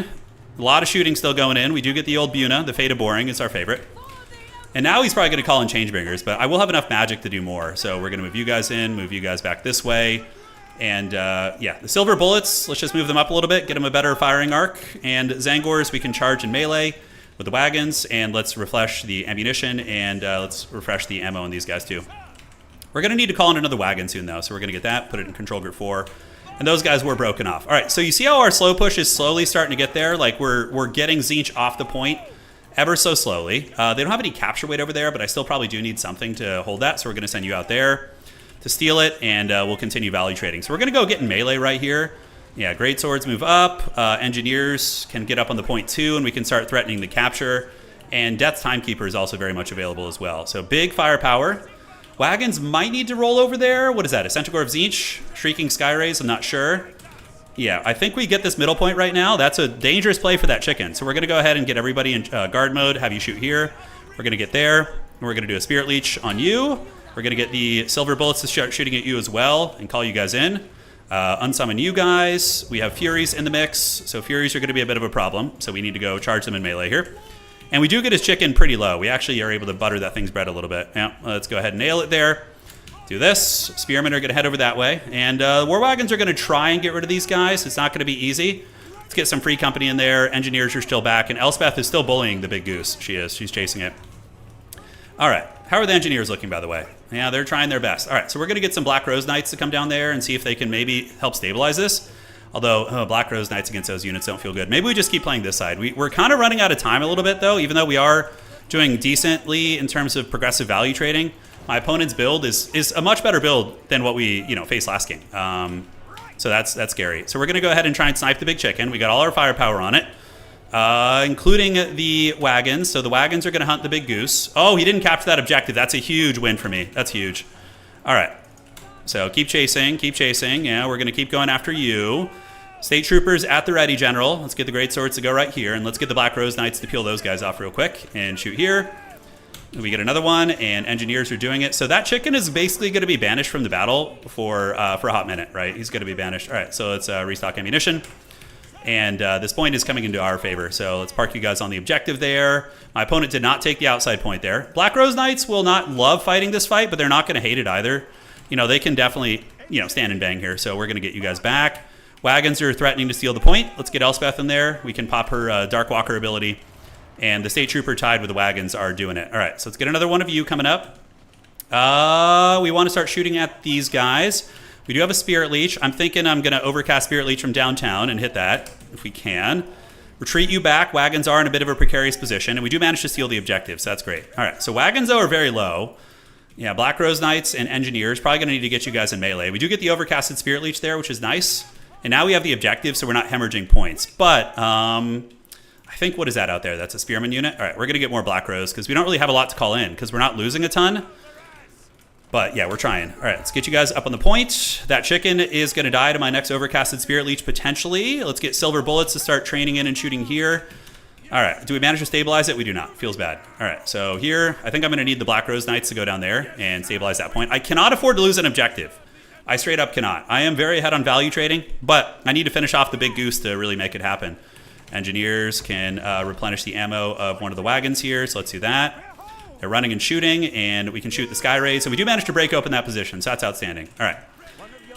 So Free Company trying their best. Knights of the Black Rose can go get on the Zangors there. We're going to get the Engineers to continue following the chicken. And once he's down for the count, that's going to be really good. So we're going to overcast Spirit Leech on him. And then we're going to get a Death Timekeeper on him as well. All right, so wagons are still shooting. Spearmen moving up. More of you guys. More Empire Knights. Yeah, we just need whatever the hell we can get at this point. Shoot the chicken. Shoot it. Bring down the chicken. All right, so the Engineers are going to run under the chicken. I'm going to see if I can get them. We're going to try and move out of that Zinch Army ability for the love of the gods. And I don't have anything to split push the side flank, really. So that feels a little bit bad. Chicken is at 800 HP. So we don't want to waste too much time chasing that chicken, because we don't want to choke the chicken and fail there. So that would be bad. All right, so how are the Empire Knights looking? I think we take them. Is that a Spearman? It is. All right, so that's a Spearman there.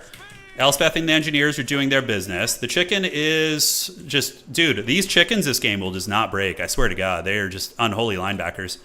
All right, so let's get the Free Company in there, start working on the side point. This is going to be a triple cap situation in the fourth quarter, so it's not going to be easy. Do we have enough for an overcasted Spirit Leech? We do not, so not going to be able to get him. All right. So our build obviously not as effective this game against my opponent's style of just going super wide, so I think he must have been watching the previous game because he just countered this build really perfectly. Pinks, let's shoot there. Wagons are going to come over here. Elspeth is still in it. We're still cooking. Do I have enough for an overcasted? I don't, so I just have enough for a regular one in case they try. All right, Engineers can get in combat if we want to, but honestly, they can just fight the Furies. I think they have some armor, actually. Yeah, with Elspeth, we should be able to win that. So we just got to kind of slowly focus on trying to grind out the middle here. We do have some Free Company coming on the other side as well, so let's get Sigmar Sons moving up there. We got to play the triple cap. We got to play the triple cap. Wagons still shooting. Let's get you guys forming up. You guys forming up. State Troopers can move back into there. Elspeth and Company, I think, are in okay shape. What do we have here? Do we have some good quality units? Not really. Yeah, the chicken's flying around the other side of the map. And now the Free Company militia are just going to park on the side, put pot shots onto the Spearmen there. My opponent calling in some good quality units, and unfortunately I don't have anything that can really get over there and help, but maybe these Black Rose Knights can. All right. So we're wearing them down, but I just don't know if we have the agency here to get all three objectives, I think it's going to be too hard. We're barely holding on to this one, as is. Elspeth is coming. She's got, what, 10 Winds of Magic? Yeah, we didn't have long rifles in this build. Yeah, so we might be cooked here. I'm not sure. We'll see. All right, so you guys shoot. You guys shoot here. Zangors are on their way. Sigmar Sons are moving also. We're going to get you guys moving here. I mean, we are ahead on value, but Tzeentch doesn't track like their army abilities. There's a bunch of like buggy shit that doesn't like track properly here. So I think we're actually in much worse shape than it would appear. All right, great swords. Yeah, we're going to need a little something. I think we have enough time to get like one wave of infantry units over there. Let's get the Black Rose Knights in here and get the Free Company Militia battling these guys here. Sigmar Sons can move in as well, and hopefully we'll be able to get that one, because then now we need to find a way to get middle, which good freaking luck. That shit is entrenched as hell. Chicken's hiding in the back, just barely got away. I'm sorry, Charix. I'm sorry. I think he watched our last game and countered my build, because it's like he did exactly what we talked about. Did a very good job of playing it too. Okay. I should have changed my build. I should have, you know. It's the curse of the streamer, I'm telling you. Okay, so where are we at? The chicken is over there. We're going to go try and wrestle this one. Sigmar Sun's going to try and fight it. And what do we got here? Yeah, we have Empire Knights fighting. Engineers actually kind of losing to those Furies, which is wild. So we should have just pulled these guys over to help out. That would have been really good. So we blundered that. Master Engineers are doing it. Sigmar Sons do arrive on the points. In the middle, I mean, the Great Swords will arrive one of these years. But I don't think they're going to have enough time. GG, he played very well. He played very well. The big bird is cackling, dude. It's laughing in my face. It is. Yeah, he's really close in value now. He's been, ever since I've been playing desperately, trying to get up in the points, he's been pulling ahead. Well played to him, dude. Great game from him. We're still in the top 4, though. Potentially, we just got to win our game after this. Charix probably messaged him and was like, do it. Do this build. So, against that style of play, you just need, you can't go this much sniping. If you go this much sniping, you're going to lose out on battlefield agency. You're going to have a terrible time. Yeah, because we just had so much shooting and sniping, and there was nothing to really snipe. The big bird just hides, and then we lose. So that was it, GG. GG, dog. Got a report score, please. And good luck in next round. No, but we got Kairos very low. If we had finished him off, it would have probably been, we might have been able to win the game. Yeah. All right, if you want to see the brackets, you need to go to totaltavern.com, our website. I don't know if we have a Twitch command for that. We might. Hey, Shadowfax, thank you for the raid, man. Hope, were you playing Lord of the Rings? If so, that's pretty awesome. All right, so Broccoli Fangirl's opponent did that there. And let's see this. Okay. The loss doesn't count. I know Charix wants me to win for the tiebreaker, but yeah. He had a really good counter build to me. Yeah. So, Broccoli, let me see what's cooking with your opponent here.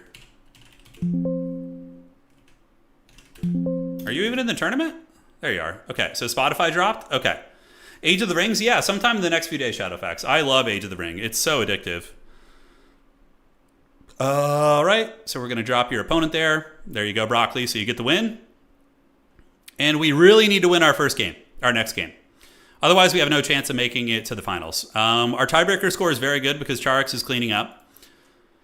He's doing it for me, the pride of Poland, going hard. And we have a handful of people still playing their rounds. We can take a look at the tournament real quick. So here are the brackets. You can see each column is one of the rounds. So we have a handful, 1, 2, 3, 4, 5 games still to finish. Top players, Berserk is undefeated. The player I just played is undefeated as well. Spamming nets is really good in that matchup, actually. Yeah, it's quite strong. But you probably need some grenade launchers to deal with the infantry. Greatswords are also good in the Tzeentch matchup if you can avoid the magic, but it's not easy to deal with for sure. Okay, so yeah, you see right now we're still ranked number 4. So we're the highest ranked player who hasn't gone undefeated.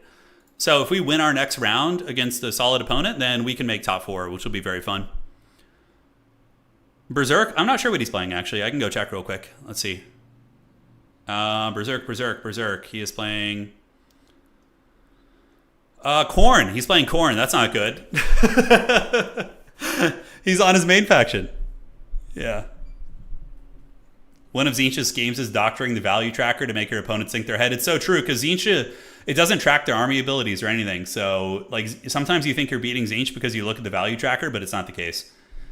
Happy 4 years. Hope you get 4 rounds of Tzeentch to celebrate. Thank you for hanging around for 4 freaking years, Bob, man. It has been a journey together. Been loving your maps and all the stuff you've been doing in the community, man, so thank you so much. Yeah, Greatswords are awesome, but Tzeentch has play. Centaurs of Tzeentch as well as the magic, like the Vortex, is very, very clean.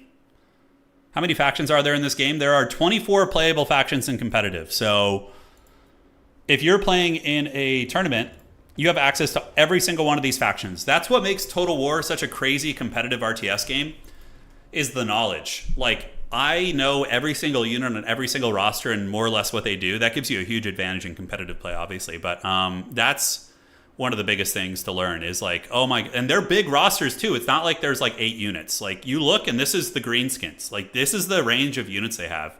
And almost all the units are viable in different situations. You know how like in other RTS games, you have a very set meta of like, there's one build that works typically?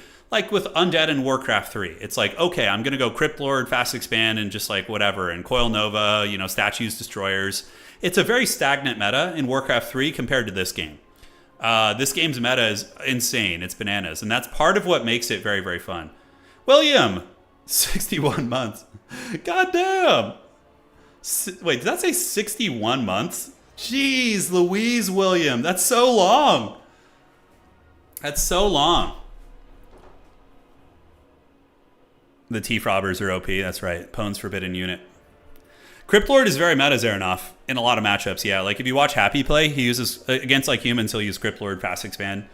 It's either Crypt Lord, Fast Expand, or, like, you know, Death Knight Lich are really, like, nobody uses Dreadlord, really, at a high-level play effectively in Warcraft 3. Yeah. But, yeah, Plague Drones see a little bit of fringe play. I wouldn't say they're good, but they do see some fringe action. Harkin, thank you for subscribing on old Twitch. Yeah, okay, not the Rogue Idol. The Rogue Idol isn't effective. Oh, that's what she said, dude. You got me so good, bro. You got me so good. All right, where are we at? We got 2 players still finishing their matches, and then we're going to be jumping into the next one. So, yeah, well, the problem with allowing campaign units in multiplayer is not every faction has them. Like, if you look at the extended rosters of the Greenskins, they have a couple units. Then you look at the extended roster of the Empire, and it's got like a whole brick. It has like a whole nother roster on it. Vampire Coast literally has like 3 units, like Sartosa and a Damned Paladin. So there's a lot of like, it wouldn't be fair. Yeah.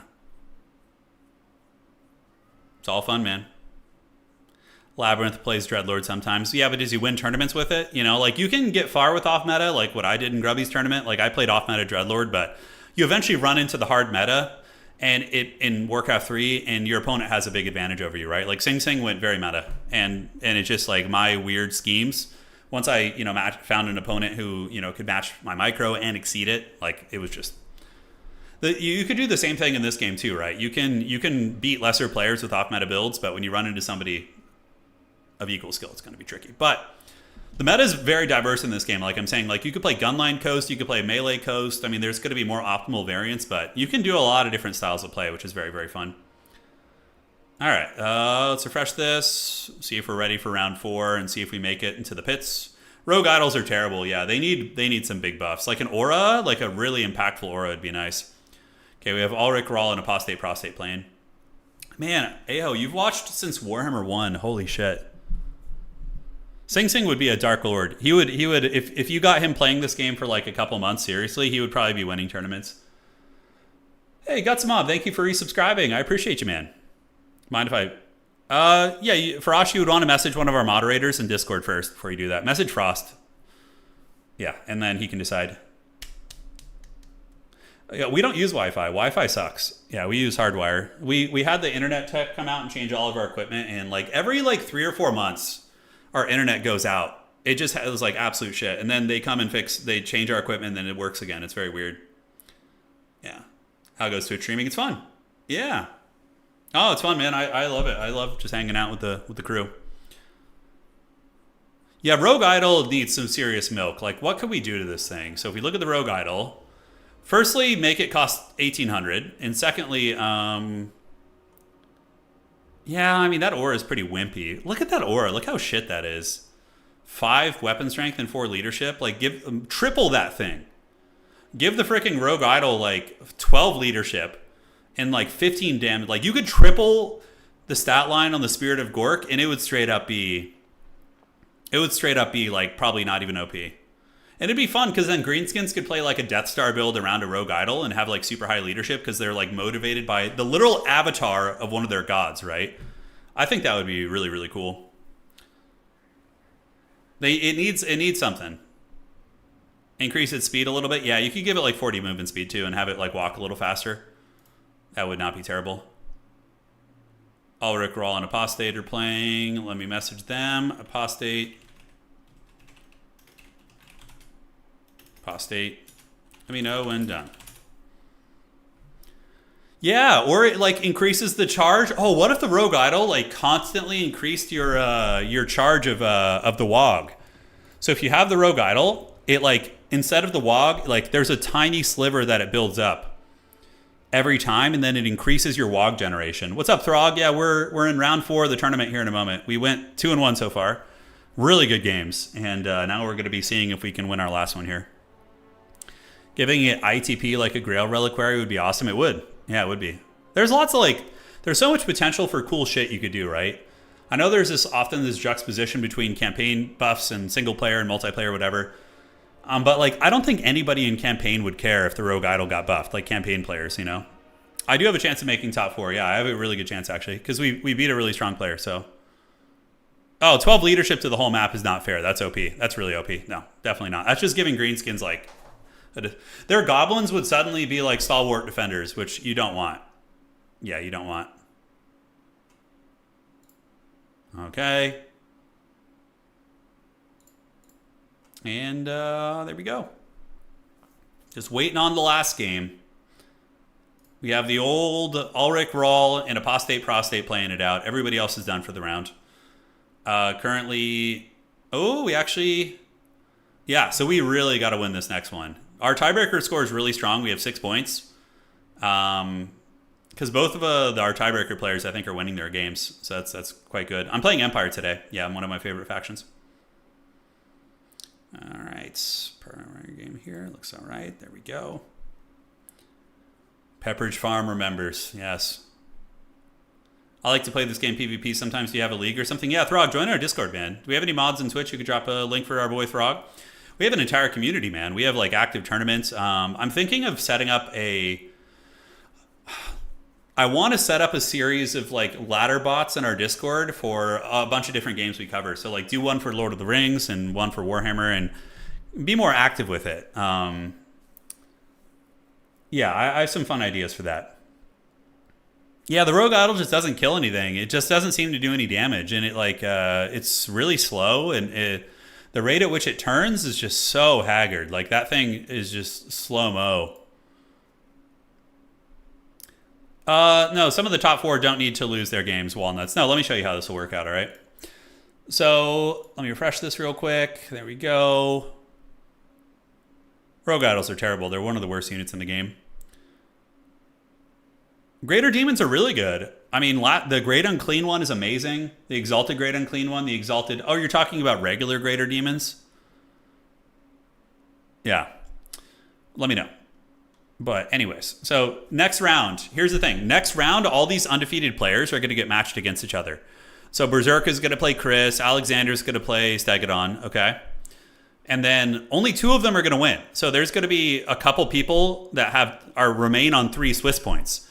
Granted, their tiebreakers are going to be augmented by these opponents, but I already have a really strong tiebreaker. So if I win my next game, my tiebreaker score, and if I win my next game and Charix wins the next game, and some of the players I played earlier, if Christopher wins, for example, it's going to massively boost my tiebreaker score. So I still have a good chance of making it since I'm right on the cusp of top 4 right now. So that's how that would work. Yeah. Okay, so let's talk about that. The non-Lord Greater Demons. Do you think if CA makes 40K, they'll actually give it the IP the multiplayer support it deserves? I sure hope so. And if that ends up being the case, I will do everything I can to make that happen. I will go hard in the paint. So that's all I can say. That's all I can promise you here. All right, so Demons of Chaos. Let's see. So we want to look at that. So the Exalted or the Great Unclean one is terrible because it's slow. And it doesn't have any big impactful abilities. If you just gave this thing a Mortis Engine effect, it would be viable. But maybe you don't give it the same strength. You give it a weaker version of this guy, right? So this guy's Mortis Engine does 16 to 32. You could do 12 to 24. Like a lesser Mortis engine, and then that would be viable. You would see it played probably. Because like Nurgle could go 2 of them and have a Mortis engine on each objective, right? For these things, yeah, you just need to, I mean, it has Phantasmagoria, which isn't bad. It does have the healing ability, so maybe the Keeper of Secrets, they just need cost reductions, right? 1,700, you could make it like 1,500 or something, but that's so cheap for what it is. I don't know, this one's a little trickier to balance. Bloodthirsters suffer from the problem of like being a flying humping unit. Like they seem to struggle to land and hit their targets. But I mean, they see some fringe play. Yeah, the Keeper I think has some play. I think the Keeper of Secrets on Slaanesh isn't bad. The Great Unclean one needs some milk. The Bloodthirster could probably just use a cost reduction. You could probably take 100 gold off him and it would be fine. And then, yes, we've got Nurgle, Tzeentch, Slaanesh, and Khorne. Yeah, we kind of talked about those. So Nurgle needs a buff. Tzeentch is probably okay. Khorne, cost reduction. And the Lord of Change is honestly fine. I think at 1,500, they're a fringe unit, but sometimes they see some play. They have 2 really good bound spells and are honestly decent flying SE units. I don't really think that the Lords of Change are bad. I think they're just fringe, but they have some play for sure. They got some play. The Bloodthirster ROR is solid for the Demons of Chaos. Oh, the Khorne's Bloody Fist. So it has Gore Shell, so it gets ward save, and it does have pretty high defenses here with Fizz Res and Spell Res. Anti-large too. Yeah, I can see that being applicable, Bob. That makes sense. All right, where are we at? Are we ready for the next round? All right, we are. They're done, and we are refreshing, and we're going to advance to the next round here. So let's see who we get. Advancing the Old Swiss. Get ready to party, champions. Thank you all for joining today. It's been a fun little stream we've had so far. Demonettes are pretty good, actually, yeah. Demonettes, the Exalted Demonettes are really Terminators in some matchups. They're fringe, but they see play. I actually like Demonettes myself. I think they're quite good, but they're very much like a finesse unit. Okay, so we're playing the dreaded Blake. Let's get this, and we're going to announce it. Goblins, round 4. And Blake, oh shit, it's Hobo Honkers. This guy's, he's very good. He's very good. Okay, so let's do this. T4. This is a win-win because if I win, I probably go top 4. And if I lose, that means you guys get to watch some Hobo Honkers action. Which is awesome. He's a really, really fun off-meta player. Okay, and very strong too. Hobo Honkers is, he's an up-and-comer, man. He's been doing very well in these tournaments. Okay, so what maps are we on? Who gets the first pick and ban here? Looks like I do. What faction are you? Yeah, man. Hey, you know, I'm happy with our win earlier. Win or lose, we're going out on our shield here, so this is fine. So what's it going to be? Aces. Who's playing High Elves? And what do we got? What is cooking from Hobo? Ban Bloodgrove. Kasar's Cursed Oasis. We play Terra. I think Kasar's Cursed Oasis, Terracotta Graveyard, actually. Yeah, the maps aren't great. The maps for this round kind of suck for us, but it is what it is. We're going to have to change the way we play. All right, so there we go. Good, Anakin, good. Get a Harry Potter in our starting army, obviously. We want a little Harry Potter razzle-dazzle.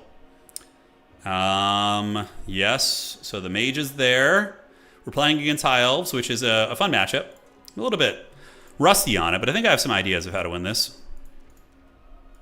Okay, so what is he going to be doing on Terracotta Graveyard? I think I like that. And then, yeah, probably Eltharion, right? Eltharion the Grim Warden. He's a bit of a menace.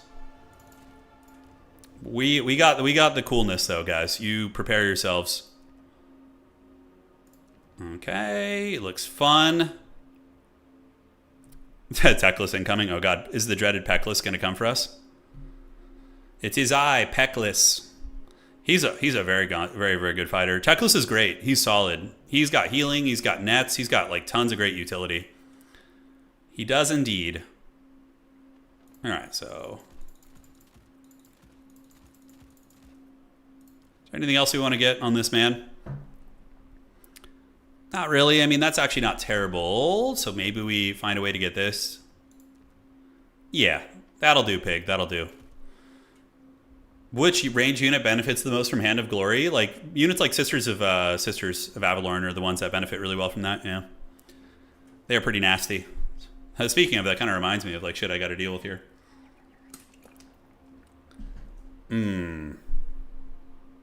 Alright. Yeah, that's a little bit sketchy to me. Making me think, yeah, the Hand of Glory thing could be really punishing against Empire. Because they can just annihilate you at range. Alright, so we're going to bring that in. I think that's going to be adequate. And a Greatsword or two in the mainline reserve isn't terrible either. We're going to need to deal with Narnia Lions. Yeah, so we want to get some basic Empire Cavalry most likely. Because Narnia Lions can come in and cause a metric ton of havoc. Shooting on this map is really, really bad. So I'm nervous to bring, you know, the traditional stuff that you would see. Okay, do we want Flagellants for any reason? Probably not. I think they just get wrecked in a lot of their fights. Man, oh man, that is an expensive piece of equipment to bring out. I don't think we're going to do it. Empire Captains are fun to mix in too. Just like a dirt cheap Empire Captain fighting on an objective could be pretty helpful. Do we have to worry about like big SEs and shit? So 1, 2, yeah, those are all expensive, man. These shit adds up real quick when you're on the Empire, dude. The price of these units, yeah, it adds up. Okay, we got 2 of those. Do we want those? Is he really going to be that useful here? Definitely. Yeah, okay, we got to cut this. That's just not going to work. And you and you. A very awkward amount of money left over. Very awkward amount of money left. That feels bad, man. Yeah, this map shooting is just so horrible on this map. I think I don't think we can get away with it. The landships are fun. I'm a little out of practice with them. I would like to test out the landships before I bring them in. You know what I'm saying? Before we raw dog it and get those bad boys on the battlefield. Free company militia, I think, are always necessary. I think you should always have them. Are the unit caps not turned on or some shit? How did I? Oh, okay, interesting. So what unit cap is this? Oh, no shit. Oh, that kind of screws that up, doesn't it? Oh, interesting. Okay. That's fine. That'll do, Pig. All right, ready up. Fuck it, we do it live. Man the land ship. Oh, God. And he's just going to have like 4 Sisters of Avalorn just going balls deep, just mowing that thing down, dude. Oh, that would feel so bad. That would feel so freaking bad. All right, let's see what happens. Screw it. We're trying something different, but it could be very good. What are the chances for Vampire Coast to get a DLC before the end? I think it's going to happen. My conspiracy theory is that all the undead are going to get a big upgrade with together. You're going to see Tomb Kings, Vampire Counts, and Vampire Coast get an upgrade together at some point. There will be like a big spooky Halloween special, you know? Now, Spunky, landships have seen some fringe play. Even after they got nerfed, I remember vividly a really high-level game of Outer Region defeating Oishi using a landship against his Khorne. They still see play. They're just more fringe now, which is fine, as they should be. You don't want them to be ubiquitous and dominant, you know? By Ulrich's Wrath. So we got a front line here of boys ready to go. Some state trooper. It's state trooper in time. And let's get you here and you here. There we go. We brought the Pimp Wagon. It's very risky. You know, he can be focused down pretty damn hard. So we got to watch out. Wagons are really good against elves. They always have been. And we're going to go ahead and just park you guys in the bushes here somewhere and take off fire at will. All right. GLHF, you know, this is a win-win for all of us. If I win, I go to top 4. If Hobo Honkers wins, he goes to top 4. He's, of course, a fan favorite here. We love the Hobo Honkers. All right. Cool. I think the build's all right. It's got some tools. I got some sweet stuff in reserve as well. And is that a sister build? It's Talons of Torquelada and Eagle Claw Bolt Thrower. Holy shit, a Bolt Thrower? That's some truly forbidden tech right there. All right, we're going to go grab this point with our grenade launchers and use our speed to move up. The Bolt Thrower will take a long time to kill anything. I actually don't like Bolt Throwers myself, but yeah, they try their best. Rangers are going to get up on the points, and Rangers will be very cost-effective against us. So Talons of Torquelada and an Archmage of Fire to cook me down. All right, I think Volkmar is pretty safe, although there is a Noble here On foot, are those foot nobles? No, those are horse nobles. All right, so those are our wagon targets, obviously. So we're going to be doing that. And now on the bottom objective, we're going to call in a spearman just to hold this point, and you guys need to hide behind this. All right. So let's get the wagons of Sigmar to feast. And we do see the nobles coming in, which is going to be tricky. I think we rotate down this way and just, avoid that engagement there. And yeah, these guys got to run away now. Wagons are going to shoot the Eagle Lord. Let's get you back. And we just got to be very, very careful. All right. So how are the wagons doing? We get a lot of HP off his Lord, which is great. So, wearing that thing down wherever we can is going to be really money. And now we can get a free company militia to move up too. So we're going to move you guys up on that point. We need to secure that outside objective. Okay, he uses Armor of the Stars to make himself invisible. Let's do that, get you down here. Wagons are going to continue rolling. They're going to keep Limp Bizkiting here. And then we just call in the big scary, so now we can go grenade launch those guys. Yeah, as soon as they switch focus onto something else, we can grenade launch them. All right, so keep you guys there. Grenade launcher is going to pop out of the bushes here. Unfortunately, we have the low ground. My opponent has the high ground. Feels a little bit bad, man, but, you can't win them all. Those are going to be silver helms, so we can target them with the war wagons. And first things first, we're going to call in is going to be demis, 100%. So grenade launchers, holy shit, the grenade launchers melted those guys. Did you guys see that shit? Oh, you got to love the grenade launchers of Sigmar, dude. They're freaking awesome. All right, so you guys go here, you guys go here. And the wagons need to keep retreating while we get ready to call in. Oh my god, the spawn point back here is so far away. All right, 1450. Let's get them in here. Let's go. Let's cook. He's getting a little bit of a nastiness there, so unfortunately we could be in some danger. Volkmar is going to just continue rolling. We're going to do a banishment right there on these guys, and then we're going to drop a huge vortex right there. That's going to be fat. All right, so shoot these guys. Spearmen move up, and Volkmar is going to do some huge lifting in the middle. All right. So in the meantime, let's weasel you guys through there, and we need to get you guys up on the point. Let's shoot the Silver Helms right here. Demogryph Knights can go hunt them down, and let's pull the wagons over here to harry the enemy lord. I don't want to let them just feast for free. All right, so grenade launchers can pop up in the bushes, and I think they can do some good ambushes. We can drop a little Earthblood right here to heal up everybody and, make everybody happy. You guys go here, you guys go here, and grenade launchers can get up and shoot those Talented Torquilada. Wagons, and now, if he doesn't have Armor of the Stars, he's going to take a shit ton of damage. The Volkswagen, baby, it's rolling deep. It's rolling in the deep. Demogryph Knights are now on the correct targets, which is money. And we're going to shoot you as well. All right. We could even do a little bit of ambushing here, like call some free company over the top. Yeah, and live our best life. All right, so the enemy lord is extremely low. We're trading very well. Demis have gotten onto the appropriate targets. Volkmar the Grim is just waving around his massive dong. Grenade launchers there. Let's get the grenade launchers back. Wagons and company are going to be able to secure that flank. And now we got free company militia coming over the top. We're going to get them into here. All right, so Demis, do we want to disengage them here? I don't love where they are at the moment, like in a big blob fight. Volkmar, though, this is his natural habitat. This is where he wins fights. But we need to get him out of there because he is being harried and harassed there pretty good. All right, so those are Silver Helms. We can try shooting the Fire Mage down. Beautiful burning head, by the way. Really, really clean. This objective's going to go to us eventually. We're going to go ahead and call in a Empire Knight to come over here and help. And make sure we secure that. And hopefully the Volkswagen will be able to get away because it's having a hard time. Wagons tried to ram in there a little bit. Let's get on those Silver Helms right there, although there's a full health unit of spears here, which sucks pretty bad, so we need to get these demis away. And we need to get our boy Volkmar back, because he's getting whooped on. We need to pull these guys into open field and see if we can DACA them down. All right. So Volkmar's getting it. Demis need to come under here and protect Volkmar. Let's shoot the nobles into those, which is going to be good. Empire Knights are going to be arriving here in a moment, so let's get them there. And hopefully we can at least win that objective. Nobles do get pounded. Let's get you to move here, and we're going to put a regrowth on Volkmar now. All right, great. So where do the demis go? Do they go around the top? I think so. I think we do a little bit of demogryph action here. Let's get free company moving up there, and demis up on the top side. Volkswagen rolls over that shit, and let's put some more firepower into the nobles there if we can. So low ground should go to us eventually. It should. Let's get these guys back. I don't think it's worth chasing here, so we're going to get the Volkswagen back up here. He is getting some fat heals, and it does look like a Piercing Bolts is going to be coming down, so we want to dodge that. And now on the outside, we move in. So Demogryph Knight's going to go run those guys down, and we're going to get you guys in combat here, get you guys in combat there as well. So we did dodge that, which is pretty clutch and a half. It would have been very bad if we got caught there. Grenade launchers can salvo here, and now demis should rip up the high ground, like I would say, very, very well. All right, so what do we want to get? More grenade launchers? I think more heavy cavalry up here is going to be the way. All right, so wagons are doing it. They're providing support. Volkmar getting hunted. We need to really, really shoot here. Make sure we get the job done. Let's trigger Life Bloom passive. And here, this is just such a messy fight. Jeez. All right, he's got me pinned on objectives. We do take down one noble, which is outstanding. So one noble's down for the count. Let's start shooting at this one here. And we'll get the Archmage going, pull you around. You guys are doing it. Spearmen moving in. Demogryph Knights are having a very cost-effective trade. And now let's go get on that bolt thrower if we can. Knock that damn thing offline. All right, shoot.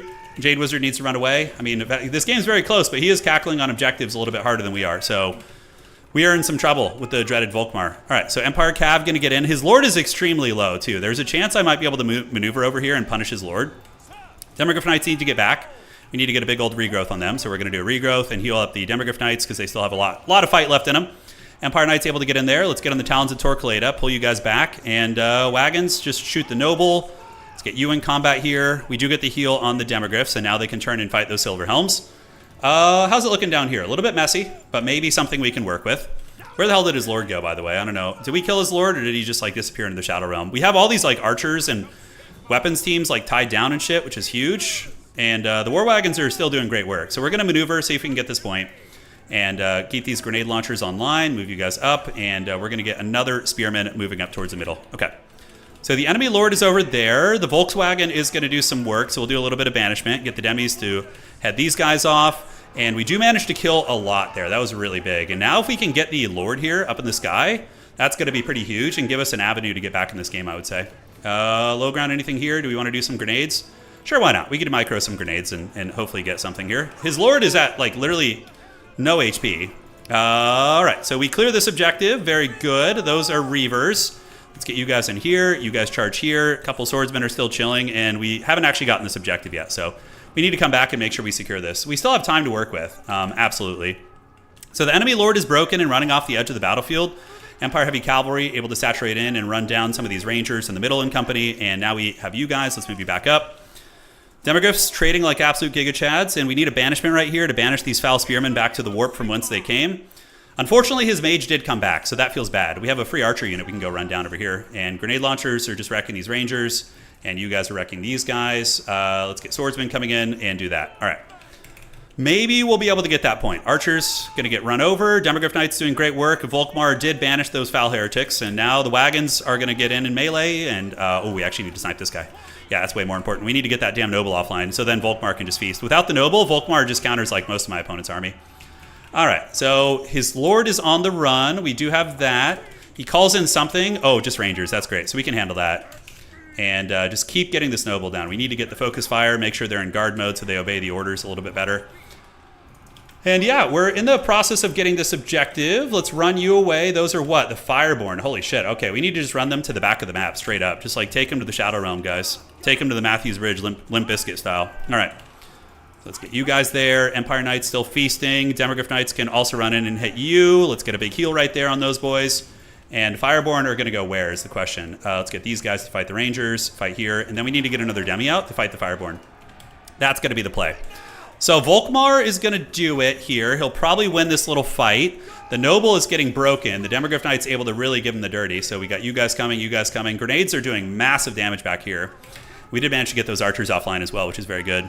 All right, so yeah, State Troopers at the ready, General. We need to get them. It is obviously triple cap. You know, the way this game has been going, it's very much like I need to triple cap this homie. All right, so we do crush them there. Middle's looking good, and I think we got this game in the bag. Holy shit, that was a game and a half. Yeah, grenade launchers shoot here. Let's just park them back and move. Swordsmen and you guys arrive. We don't know where the Fireborn are going yet, but Fireborn I need to get with the wagons. I think I'm going to keep the wagons as like Walmart chariots. You know, that's going to be the play. Let's get you in there here. Grenade launchers shoot at these guys. You guys arrive, and now he's going to make a Helm's Deep play for the low ground here for sure. So let's rotate, call you guys in. We basically just need to get a big Death Star and doom push him. Is there any threat of the high ground? Shit, I basically abandoned it. All right, so we need to get some free company up there and make sure I don't lose that objective. Here in the middle, though, we're going to farm value. We have a lot of time to work with. I mean, it can go quickly, you know. It definitely can. Let's shoot the Fireborn a little bit. Get these demis to engage against these guys and get the grenade launchers to turn around and start shooting the Fireborn. He knows it's Helm's Deep. Okay, so Volkmar wins that fight. We need to get Volkmar over here. Although probably finishing off these Fireborn would be very, very good. Spearmen at the ready. And now we just play this objective. So wagons, we just got to use them like battering rams. And grenade launchers can keep shooting here. Demogryph Knight's going to get in there, which is outstanding. Do we have another Demi? We do. Pretty sure there's another one over here. Yeah, so we need to get that Demogryph over there. Dodge that if possible. Volkmar needs to come down. And now it's Demogryphs versus the world, basically. Yeah, they're going to fight a hard fight, though. Those guys are no joke, man. All right, Collins, I think we just get Empire Knights, just bodies up to grind it out. You guys are able to take them down, and we can get a Spearman moving down to this point as well. All right, so Demis are doing good. Fireborn are still raid bossy, though. Let's get into combat versus the Fireborn. Volkmar needs to get in and just run these guys over. And let's run you guys back that way. Empire Heavy Cav going to be coming around the flanks. And holy shit, that enemy lord is so freaking low. All right, let's get the wagons into melee mode. Thankfully, we dodged that. The boy was watching. Grenade launchers in the trees. Fireborn are trying to get away, but they're being attacked by multiple units of Demis. I think we just commit to the fight here. Yeah, and grenade launch them and get the wagons as battering rams against the archers. All right, so you going to make a play anywhere else on the field? I don't think so. Let's get you guys back. Those white lines of Crace are no joke. Free Company Militia up, and the battering ram wagons are doing very, very nicely. Volkmar the Grim should be able to use the Grand Soulfire to wear these guys down, and it looks like these units are in trouble. All right, I think we barely get this game because with healing, we're pretty well ahead. He's going to make a play for one of these other objectives here. So let's get these guys there, get these state troopers up here, and you here, and you here. Okay, the battering ram wagons are trying their best, and it looks like we do overwhelm them on this point. Demogryphs can head back up here, grenade launchers can head back up here, and now we got some time. I think we're cooking. The Volkmar has been an absolute PIMP this game. He's been very, very good. All right, heavy cavalry, get into the archers there. And all we have to call in, by the way, is like a freaking raggedy old a raggedy old unit here. So we got some Free Company hanging out up there. Let's get the Jade Wizard up there. We're going to pull you guys up to the high ground, get you here and you here. You know, I can't really afford to lose any objectives. If I do, I'm kind of cooked. So we're going to take our battering rams and move them up to the high ground. Spearmen can hang down here. I think Volkmar's got this one on lock with the... Oh, those are the Storm Riders, actually. They're no joke. Volkmar's unbreakable, though, so I think we're chilling. All right, so Jade Wizard is going to do a regrowth on these guys just to buy time. And grenades are going to park, keep running up. Demogryphs are coming as well. Yeah, it's a little sketchy, to be honest. This is a little sketchy. Yeah, a little bit Shady McGrady. Let's get those guys coming around. Hopefully we're able to hold this one. The battering rams are moving. We're going to rotate you guys this way and just leave the Volkswagen to fight here. Is he going to die to those spears? Ooh, if we lose Volkmar, that would actually be a huge throw, by the way. So Volkmar needs to get back. Okay. So Demogryph Knights do arrive. He might get this point temporarily, but I think I can wrestle it back. Do I have any Vanguard call-ins? Not really. We have like nothing to call in right now, so it's just going to be Spearmen with shields. We have time, though. We do have time. We got a lot of units moving up there. My opponent is going to probably get it. Let's keep running with you guys just to be annoying here. Demogryph Knight's doing great, great work. And Battering Ram of the Gods, get in there against these guys. You guys rotate here. The Volkswagen's going to chill out. And the Volkswagen, I guess, can rotate up here. It does cause terror, so maybe it's going to be able to do a little something, something. All right, so get up on the point. Get up on the point. Demis can keep hunting down the light cavalry. You guys keep moving here. And, oof, this is going to be close. I could call in another grenade launcher. But, yeah, I don't know if that's going to be enough. Yep, you guys need to stay down here. He's doing a bit of a split push, so we got to just keep the boys down there.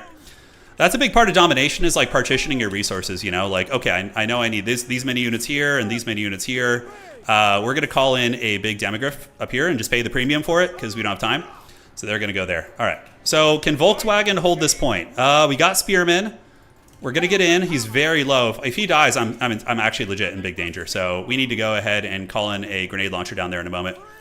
All right, so that objective is going to come back to us, and the Demogryph Knights, I think, can rotate down here. So you can see that's going to hurt a little bit that we committed so much here. I think we win this point, though. Yeah, we get that one back. So you guys go down here. The Volkswagen is chilling, and do I have anything Vanguard? I think grenade launchers will be our best friend here. Volkmar, if he dies, I could suffer a big leadership break, which would be pretty horrific. You know, that would be really bad.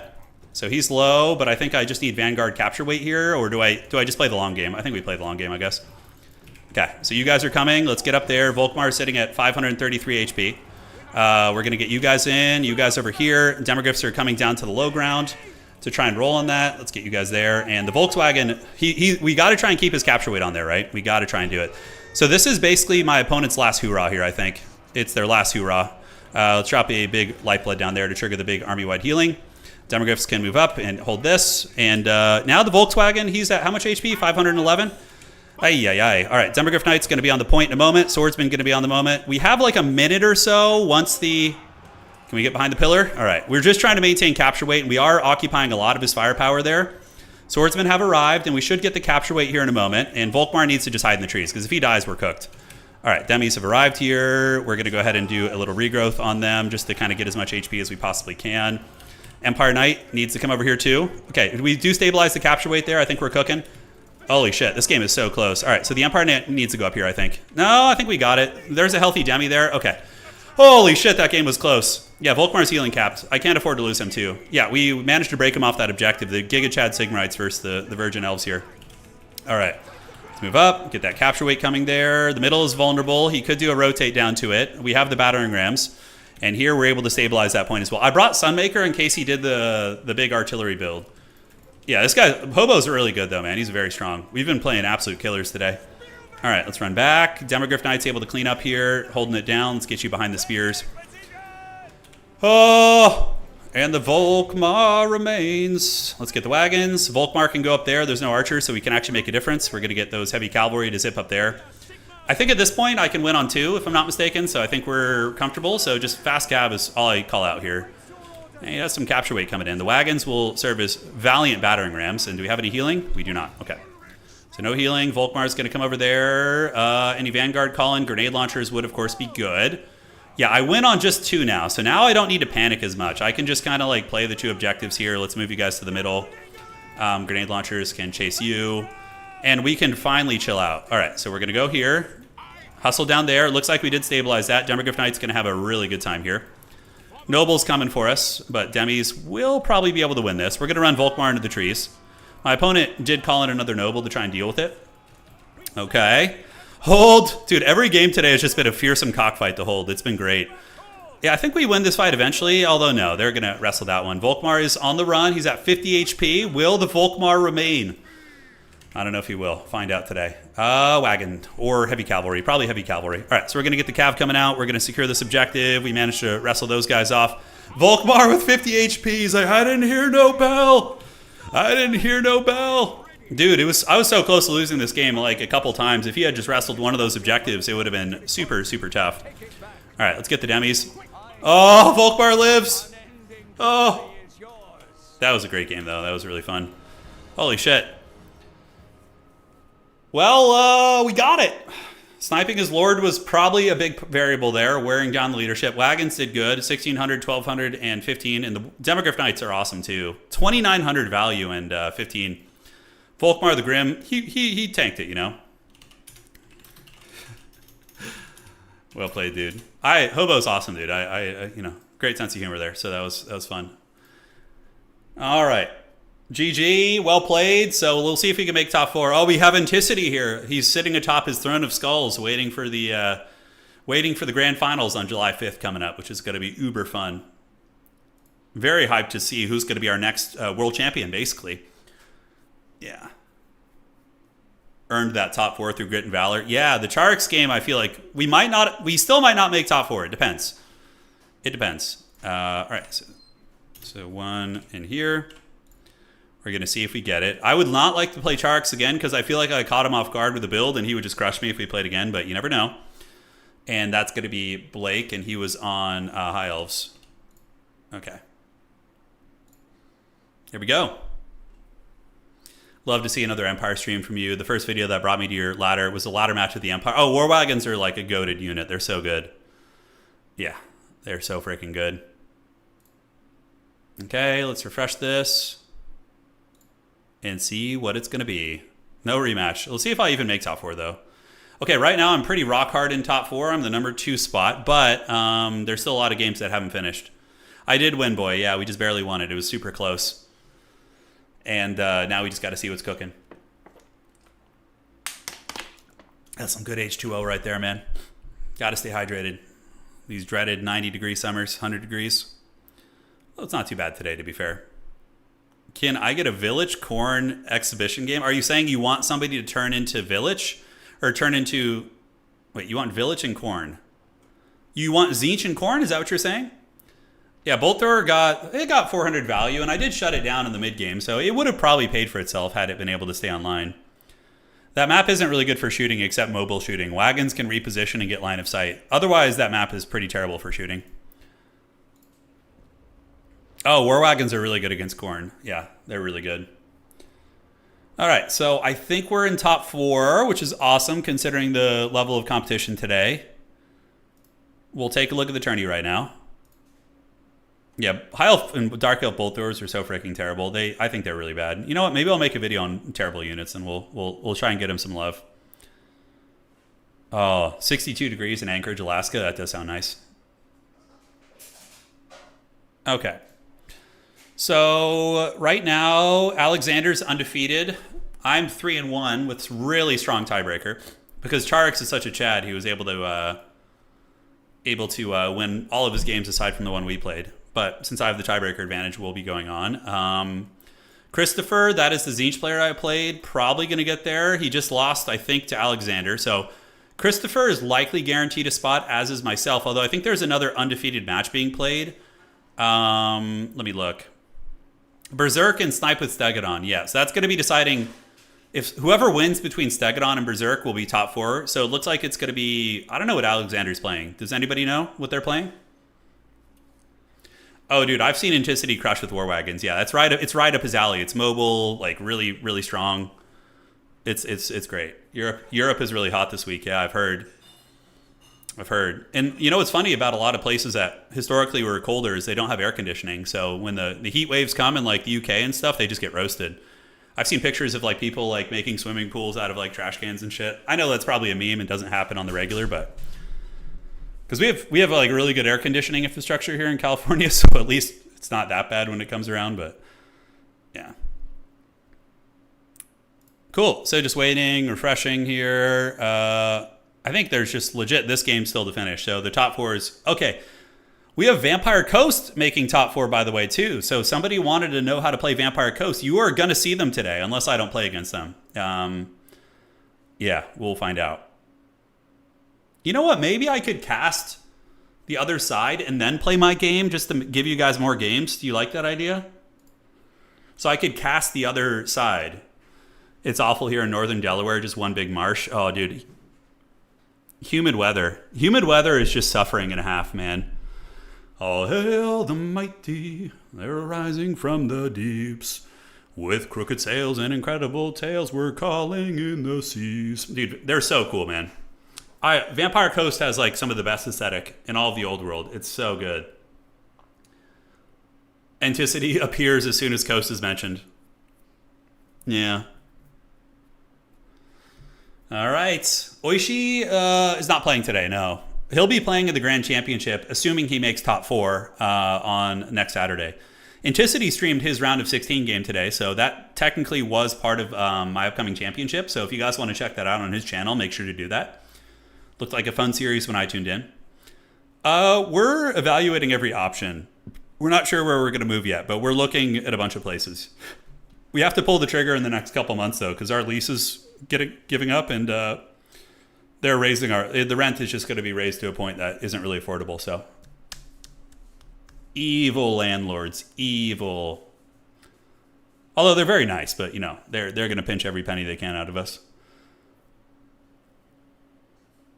You're saying lots of old buildings in the United Kingdoms are made to keep heat in. So basically they're ovens for, oh, that's so rough.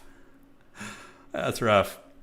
So you're saying in Arkansas right now, it's 100-degree weather with 90% humidity? Dude, just freaking end me, dude. Did you hear that, darling?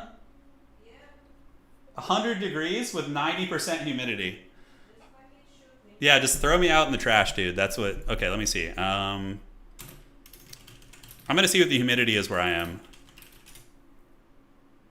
So where we are, it's 80 degrees right now, and it's only 32% humidity. So that's not even that bad, really. That's like pretty pleasant weather. That's fine. Yeah. Okay. So let's see. Doing a little bit of adminning here, seeing if anybody has any questions that was playing in the tournament. I think we are good. Air conditioning is eventually going to take off in the UK. Yeah, I mean, if you guys want to be ahead of the curve, if you guys develop an air conditioning business in the United Kingdoms, you're probably, even if it's only seasonal, right? Like, you don't sell like most of the year, like, but just in the summer seasons, like, dude, you're probably going to make bank, right? Like getting into HVAC and air conditioning installations. No, we're not. No, we're in California. We're in Southern California. Yeah. All right. So we got our top 4 now, I think. Let's see. How are we looking? And did we make it? Yes, we made top 4. All right, so it's Alexander, Berserk, myself, and Christopher. Let the boy watch. Let the boy watch. It's being consecrated here this day. California is going to melt or fall into the sea. Well, probably not in our lifetime, so whatever. All right, advanced top 4. All right. So the top 4 has begun. We have advanced. And there we are.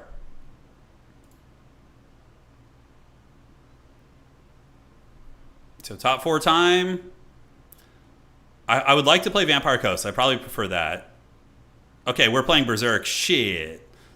All right, Berserk. Oh man, we're playing, dude. We're playing so many Dark Lords today, man. All right, so Berserk. We're just gonna play our game. I don't want to keep them waiting, so it's getting late for some of these guys. Berserk versus Turin, and then we have on the other side, it's gonna be Alexander Nuts versus Christopher. I think it's Chris. Okay. Almost there. Who's the best corn player? Well, we're probably about to play them. We're legit probably about to play the best corn player. Yeah. So let me get Berserk. Okay, there we go. And you ask who the best corn player is, and we are... Oishi and Berserk are probably the best corn players. Yeah, I would say that's the case. But the memory remains. I don't know why that song's been stuck in my head lately. It just is. So he's going to ban first. Yo, you ban first.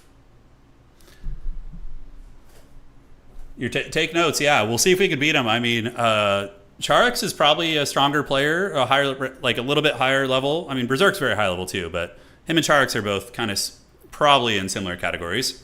Emp.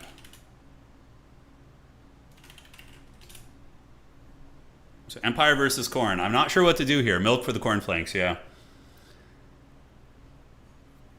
It is time. Let the Nurglings feast. Oh no, he's happy that he's playing against Empire. I told him what I was playing and he put an excited face. Oh no, that's not good. All right, that's unfortunate. I don't like that he's excited. That's a negative thing. Okay. He was like, what faction are you playing? I'm like, Empire. And he had like this evil grinning face, like emoji thing. I'm like, oh no. I haven't figured out the Empire matchup as Corn. It's a little tricky, to be honest. Yeah, it's a little tricky. I think it's Corn favored, but I think I can win it. So he bans Changer's Madhouse. Eastern Out Colony, we play Road. Okay, so we're going to play the Imperial Road here. Okay. Yeah, Anticity, I agree with you 100%. That's the way to play it. I agree with you 100%. The temptation to bring in the land ships and stuff are very strong, but I'll see if I can resist. Yeah, skull cannons they can damage them as well. I mean, it's an interesting one. It is indeed.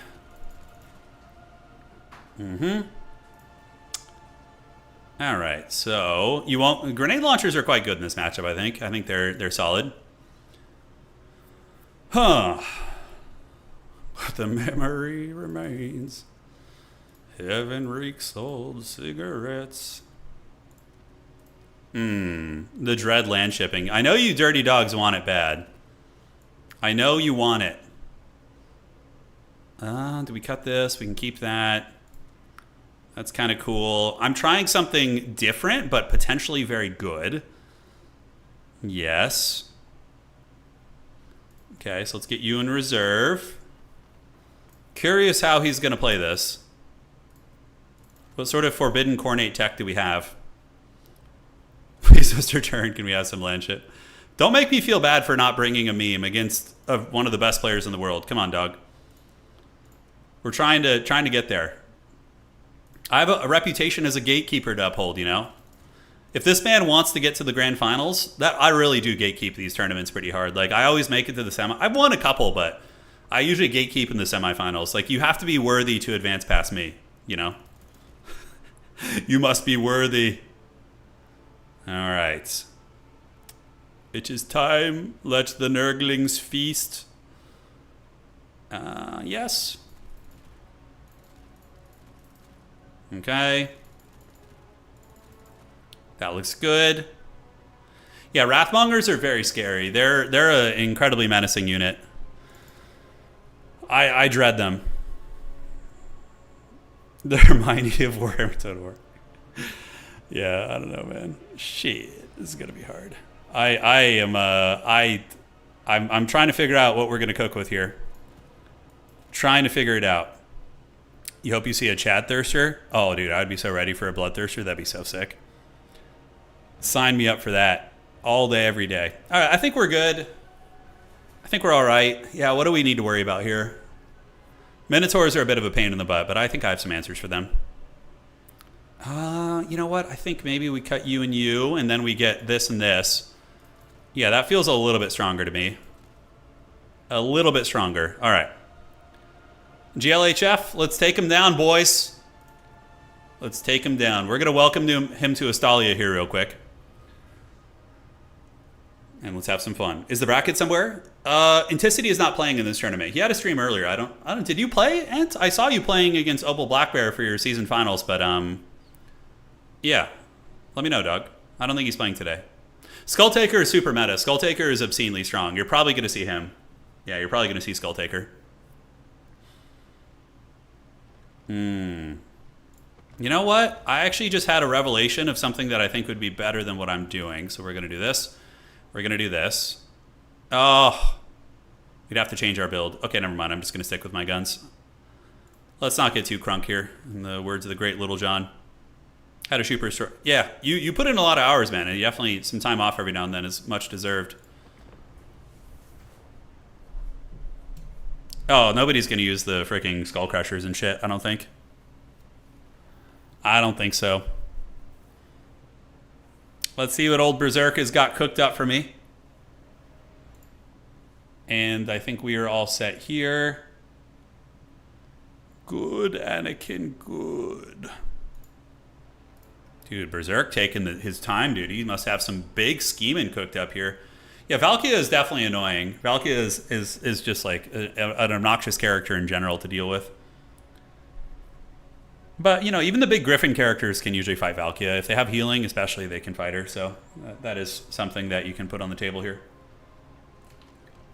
So top 4 factions that we have are Empire, Khorne, High Elves, and Vampire Coast, I think. That's a really, really cool range of factions. The meta is looking really good right now. I mean, Ogres and Slanesh are allowed, and we're not seeing them here, right? I'm ready. Good luck. Yeah, I'm always surprised when people take this long with builds. I'm like wondering, yeah. But, you know, there's a reason why they're stronger players. They're probably being very meticulous with their builds. Berserk is in a call with Oishi right now? No, they're not. That would be really funny. Yeah. How's it going to be? What is it going to be? Oh, shit, did I actually give this guy his appropriate mount? Okay, good, we did. So what does that do? Yeah, that looks fine, and that looks fine. That could be kind of an interesting idea, too. Yeah, Valkyrie is super obnoxious. Really, really hard to deal with. I mean, I think there's a couple tricks you have, but hey, Phil, thank you for raiding, man. Hope you're doing well. Welcome to the Total War stream. We're in the semifinals of today's tournament. He's either meticulous or he's AFK. Yeah, one of the two. That's actually something I wanted to suggest to Creative Assembly was when you're in a lobby with somebody, there's a tournament setting, so you can click on the setting, and what it does is it gives you a joint timer of like 3 or 5 minutes, whatever the tournament host decides. So both players, you set the timer, and then you click begin, and then the tournament time starts, where you have 3 minutes into your build, and if you don't finish, you just get a game loss, or it starts the game with whatever you have. I think that would be really good for the efficiency of tournaments and making sure they move quicker, because this is a long time here. Neepol, thank you, man. Like, would you guys I mean, it does put more pressure on the players. You definitely probably wouldn't want to use it for new player tournaments, but for homies who have been like tournament winners and stuff, yeah.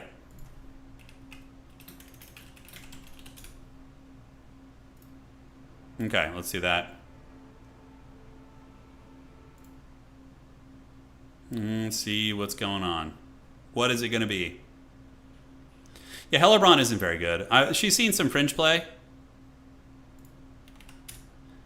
Yeah, seen some fringe play. And here we are. Great. Add a really intensive ticking sound to make it extra stressful. I agree. Yeah, and you just put 5 minutes. Yeah, but what if one person doesn't click the button? You would have to, both players would have to click the button to do it. And then once it's, you literally can't start. If you're like playing in a tournament, you have to use that setting. You know, that's how we would do it.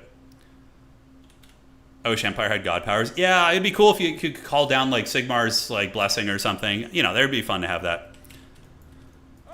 All right, so here's what we got. We got some spearmen. We have Boris, Theodore Bruckner to chase around the SEs, and then we got 4 wagons. So that is going to be the Jamalem here. And cool. Good luck. Have fun to my opponent.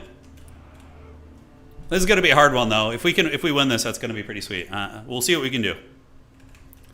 This is my least favorite popular tourney map. Really, I love this map. I think it's so cool. He's going to move through the trees though. That's his play. He'll move through the tree line here and do that. So we got Theodore Bruckner with the Titan's Headsman. I'm going to give him a try and see if he can, like him and Boris can fight off the big scary, you know, the Skull Taker. Yeah. Yeah, Bruckner's a Chad. He is. Okay, my opponent deploys on the other side. Let's move you up. We do see Furies lurking here and here. And it's a mass mobility build. Holy shit, okay. I'm happy to see that. That's fine. So, all right. So, yeah, we just chill out on the back here. Furies can definitely be annoying, but I think we're okay. And we're going to keep this wizard hanging out nearby on the point. Okay, I don't know what he was expecting. Yeah, he could swarm me. He could definitely chase me down and do some big damage, so we got to be careful. 4 wagons are advancing. Furies are going to come in. I'm going to get a Knight of the Black Rose out in a moment. Okay, let's get those war wagons up. And I'm more than happy to just shoot at Chaos Warhound equivalents. Right, that's totally fine with me. So let's get you to chase here. Go after that Skull Cannon, and we're going to call a Black Rose Knight out in a moment. And immediately he shoots and does miss. Although, wow, look at the range on that thing. Jeez. Going after my wizard? Okay, that's cute. I don't hate that. Wow, we immediately route 2 units, by the way. That's really good. Okay, so maybe he's going to make a play for my back objective. So we're going to call some Black Rose Knights out and have them kind of cook here. And what is that? That is a Cultist of Khorne. All right, so we're going to get you to go after the Cultist. Just put a little bit of DAC on him. And on the back point, maybe some Houndos are going to do their thing. So far, that Cultist is probably going to be in big danger. I think we pop out here and here. We're going to do the Titan Headsman to really debuff him. And hopefully we can bash that guy. Okay, he's coming around the sides here. Let's get these Black Rose Knights to do their thing. And that Cultist is getting absolutely just hammered. So we're going to maneuver this way. We're going to move you guys up like so. And did we get snared down? Are these regular Chaos Warhounds? They are. Okay, so we do kill the Cultists. And he loops around. I didn't probably respect this enough. Yeah, let's get these Black Rose Knights up. Let's get these wagons rolling this way. And we are able to get this guy down. So now let's bash you a little bit. See if we can get his lord. All right, so we're going to need a big old heal on the wagons. So we're going to do that and just get the big heal. If he's able to break my wagons here, I just lose the game probably.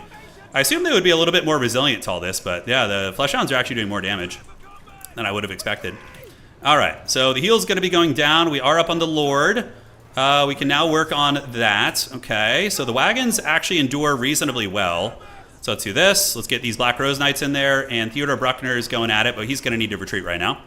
And we're just going to have a big mobility game. So one wagon, unfortunately, does break. Let's see if we can stabilize that. And we are going after his lord here. Let's get Bruckner back, get the wagons going, and I can also do a regrowth on this wagon too to stabilize it. So losing 2 wagons out of the gates is really bad, so big blunderooski from me. Yeah, no, I blundered that super hard. I honestly think my build is pretty good here, but I just maybe threw the game there. We'll see. All right, Demi's going to come out. Wagons need to keep retreating. If this one can be stabilized, that's going to be really, really nice. Toddy's going to be hunting. Karanak is there. Let's see if Karanak can, maybe we can win that 2v1 right there. Let's move the Spearman up and move the Spearman up here, provide a little bit of buffering, and we're going to have to save up some heals for sure. All right, so back you go. Demogryph Knights can charge in here. 4 wagons keep rolling, and let's get you guys in on this. I can't click that. That damn dog banner is like below us there. Feels bad. And the Knights of the Black Rose are tying some shit up, and we do actually stabilize the wagon, which is pretty huge. So good for us. All right. So let's get the wagons back. Let's get these spearmen here. Get you down this way.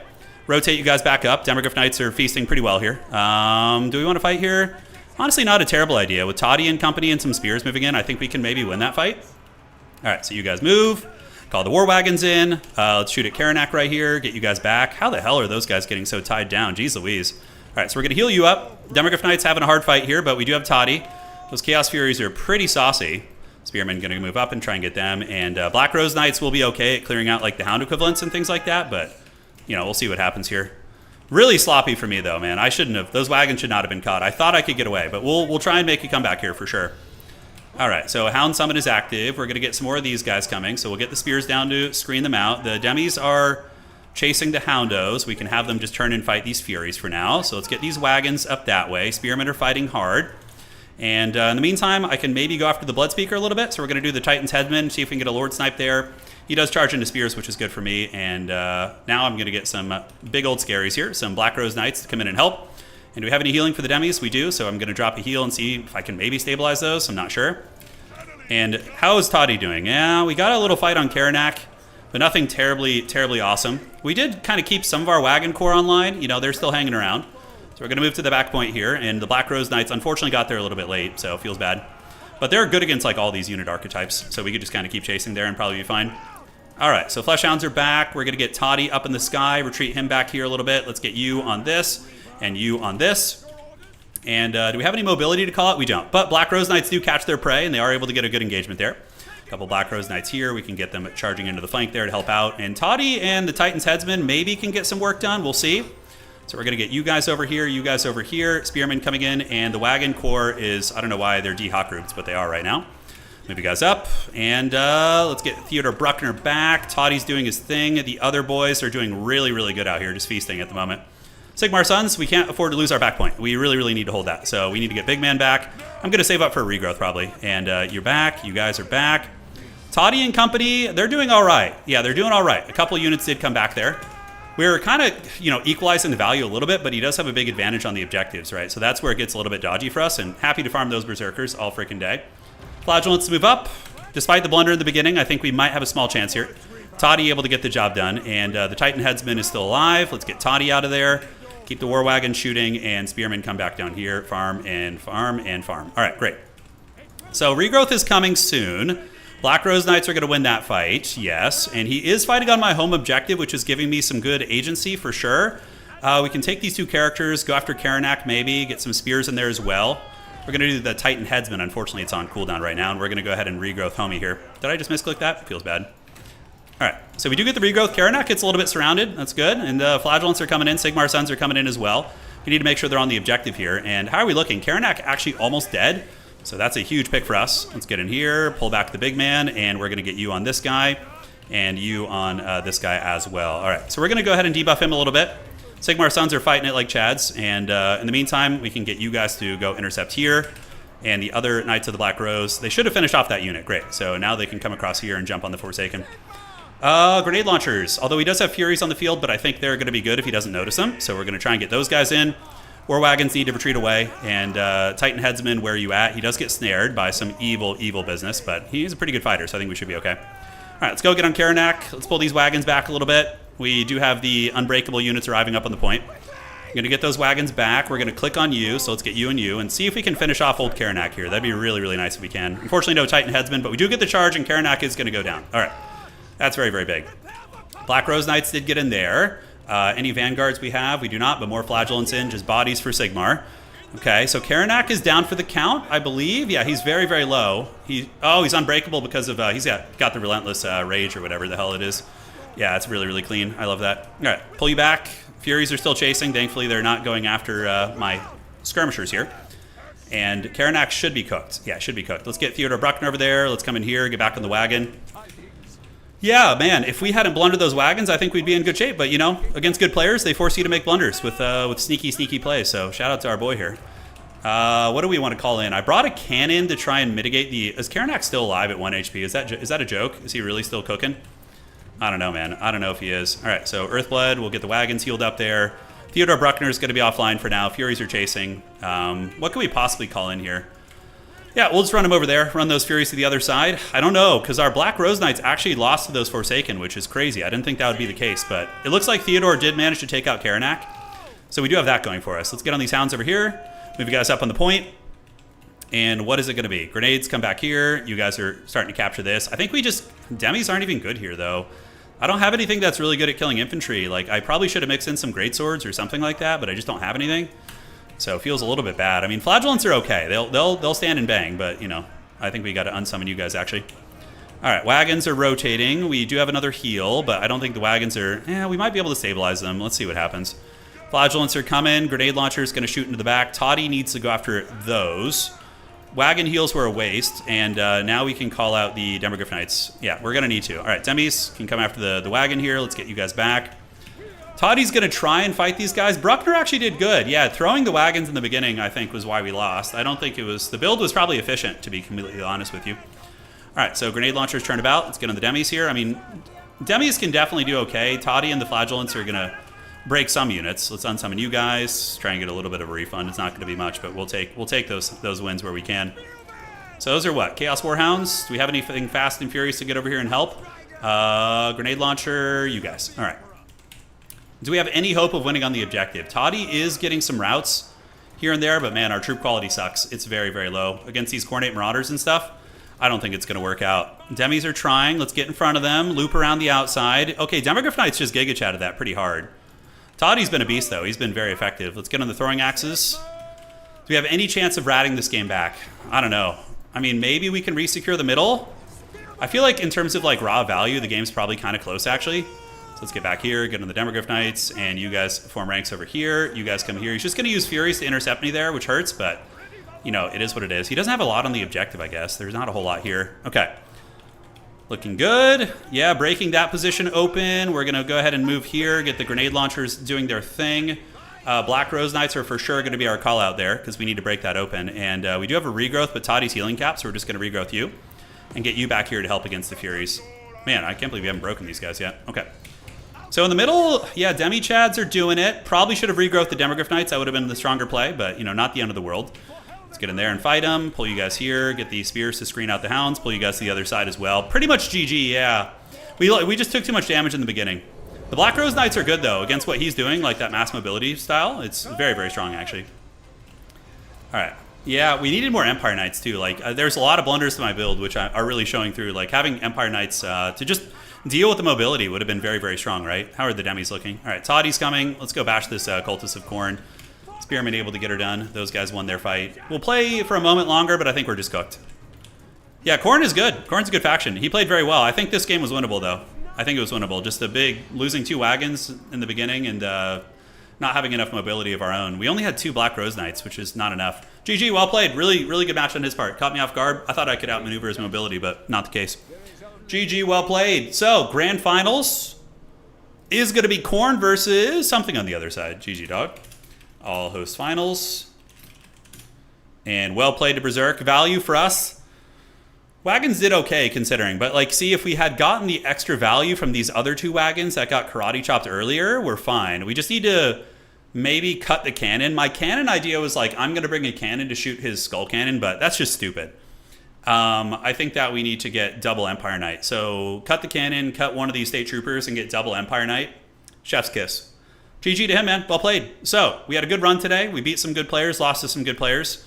Turn finals. And here we go. So let's get Berserk in there. Failed to host the game. Feels bad. There we go. Let's get you in here. And there we are. So now we need to see who won on the other side. By Sigmar, no. Alexander, Vampire Coast versus Khorne. Ooh, that's interesting. All right, so let's get you in there. And the players are going to figure out the map. So let's do this and that. And it is Berserk versus our boy, Alexander Nuts. The big Nuts man himself. He's coming for blood. He's coming to avenge the Sigmarites, although he's probably just looking for plunder. You know, he's a vampire lord, so. All right, so they're going to be doing it. The maps are going to be... Let me message them. Let me know map bans once you and Berserk do it. All right, fun stuff. GG, well played. Who is top bracket? He is. Let's refresh this. Did he report the score? Okay. I guess if he doesn't report it, I will. So it's going to be Corn versus Empire. Empire here versus Corn here. There we go. Awesome. You're going to go back to the hippies for the next. You're going to play some Wood Elves in the next SFT. So for all of you guys who played tonight in the tournament, I want to hear your stories. How did your matches go? What was your nemesis? What was your bane?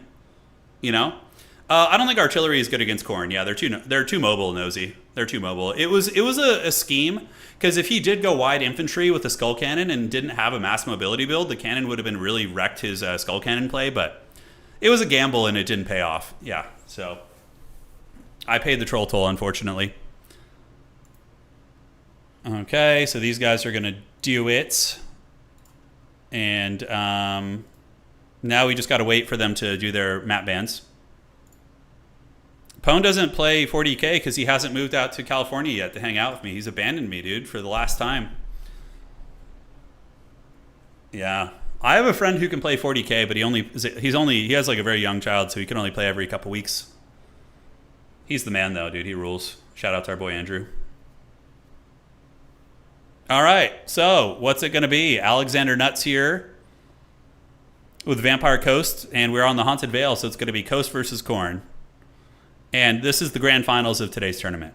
Yeah, boy. It's going to be good. This is going to be a good sweaty one, man. I'm sweating right now. I'm standing in a pool of sweat.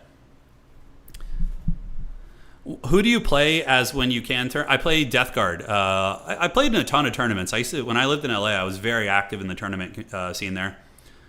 But I play Death Guard. I used to play Chaos Space Marines, but I gave my army to one of my buddies, so he would get into the game eventually too. But yeah, I have a full Death Guard army. I got all the goodies. All the goodies. Pone is waiting for you to become a rich streamer. I don't know if that'll ever happen. Oh, don't hold your breath. Yeah, we're quite a niche here. You have a Salamanders are awesome. They're some of the coolest Space Marines, for sure. Beaver, you got demolished tonight. It happens. Are Gunners not good either? Which Gunners are you talking about, Macabre? Yeah, Wenda, I do need to do that. We got Coast in the grand finals, which was friggin' sweet. Love to see it. And Corn. I love Corn. Corn's flavor is freaking awesome, man. I mean, right up our alley here. He's probably going to go melee Coast. Yeah, I would wager. He's probably going to go like heavy duty, Rotting Prometheans, animated Hulks, maybe Morngulls. That sort of thing, I think, is going to be my guess. We'll see what evil schemes they do summon this day. We will find out. Part of the crew, part of the ship, that's right. That is right. All right, so checking here. Okay. Send it here, and let's see if I have any other messages. Perfect. Yeah, maybe the create a streamer house. Oh, no freaking way, dude. No way. You could see a big crab in this matchup. It's possible. The big crabs are not terrible. You got to learn Vampire Coast. Yeah, Coast is awesome, man. They have some of the coolest units in the game. Degenerate turn Among Us stream house. Oh my god, that sounds ridiculous. I don't know if I'd be down. I'm too old for that shit, man. Count Noctilus is probably not the way to go here. I mean, maybe against... Nah, I don't know. He would be fine, though. You could get away with Count Noctilus here. I think there's... Yeah, maybe. I don't know. Yeah, I'm really out of touch with Vampire Coast meta. I almost never play them, so I'm not sure. Flip the crab over to do massive damage. Yeah.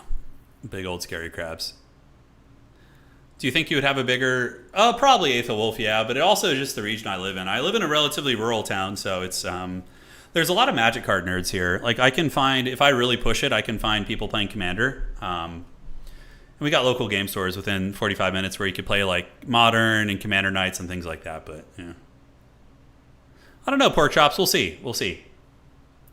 I am legit thinking about taking a break after this stream, so when we finish this, and then maybe coming back later tonight and streaming, I YouTube is weird, though. YouTube does kind of punish you if you put too much up in one day, but maybe another one tonight. We'll see.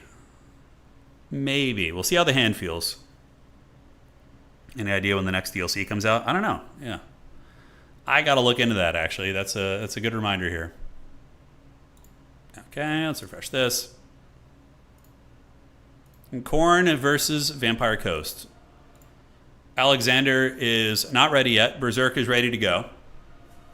Oh, shit. Pone's off. Okay. Okay, Pone's off tomorrow. Maybe we'll cook a little bit. We'll scheme something up. I do owe you guys an Age of Empires 4 stream, but I think that needs to be a bigger one, because if we do stream later, it's going to be a very short one. It'll just be like 2 or 3 hours. Age deserves like a full-length stream after the internet crash that we had a couple days ago. All right, all right. What's it going to be? It is time. I kind of want to peek at their builds right now. I want to peek at them all with you guys. We could also play Heroes of Might and Magic.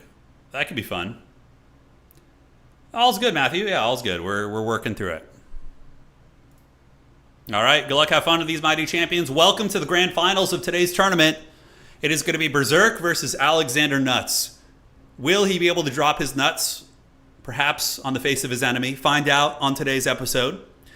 And that is actually going to be Gunline Coast. So we got 5 handgunners, 4 bomber mobs, a Vampire Fleet Admiral with polearms, and Berserk is going to be using the dreaded Skulltaker, who's like impossible to kill. 2 cultists, which are really good for penetrating into the gun lines with their silver shields, and a bunch of marauders, which of course will beat zombies, assuming they don't get shot to pieces. All right, all right. 1 second, guys. Just need to grab my water real quick.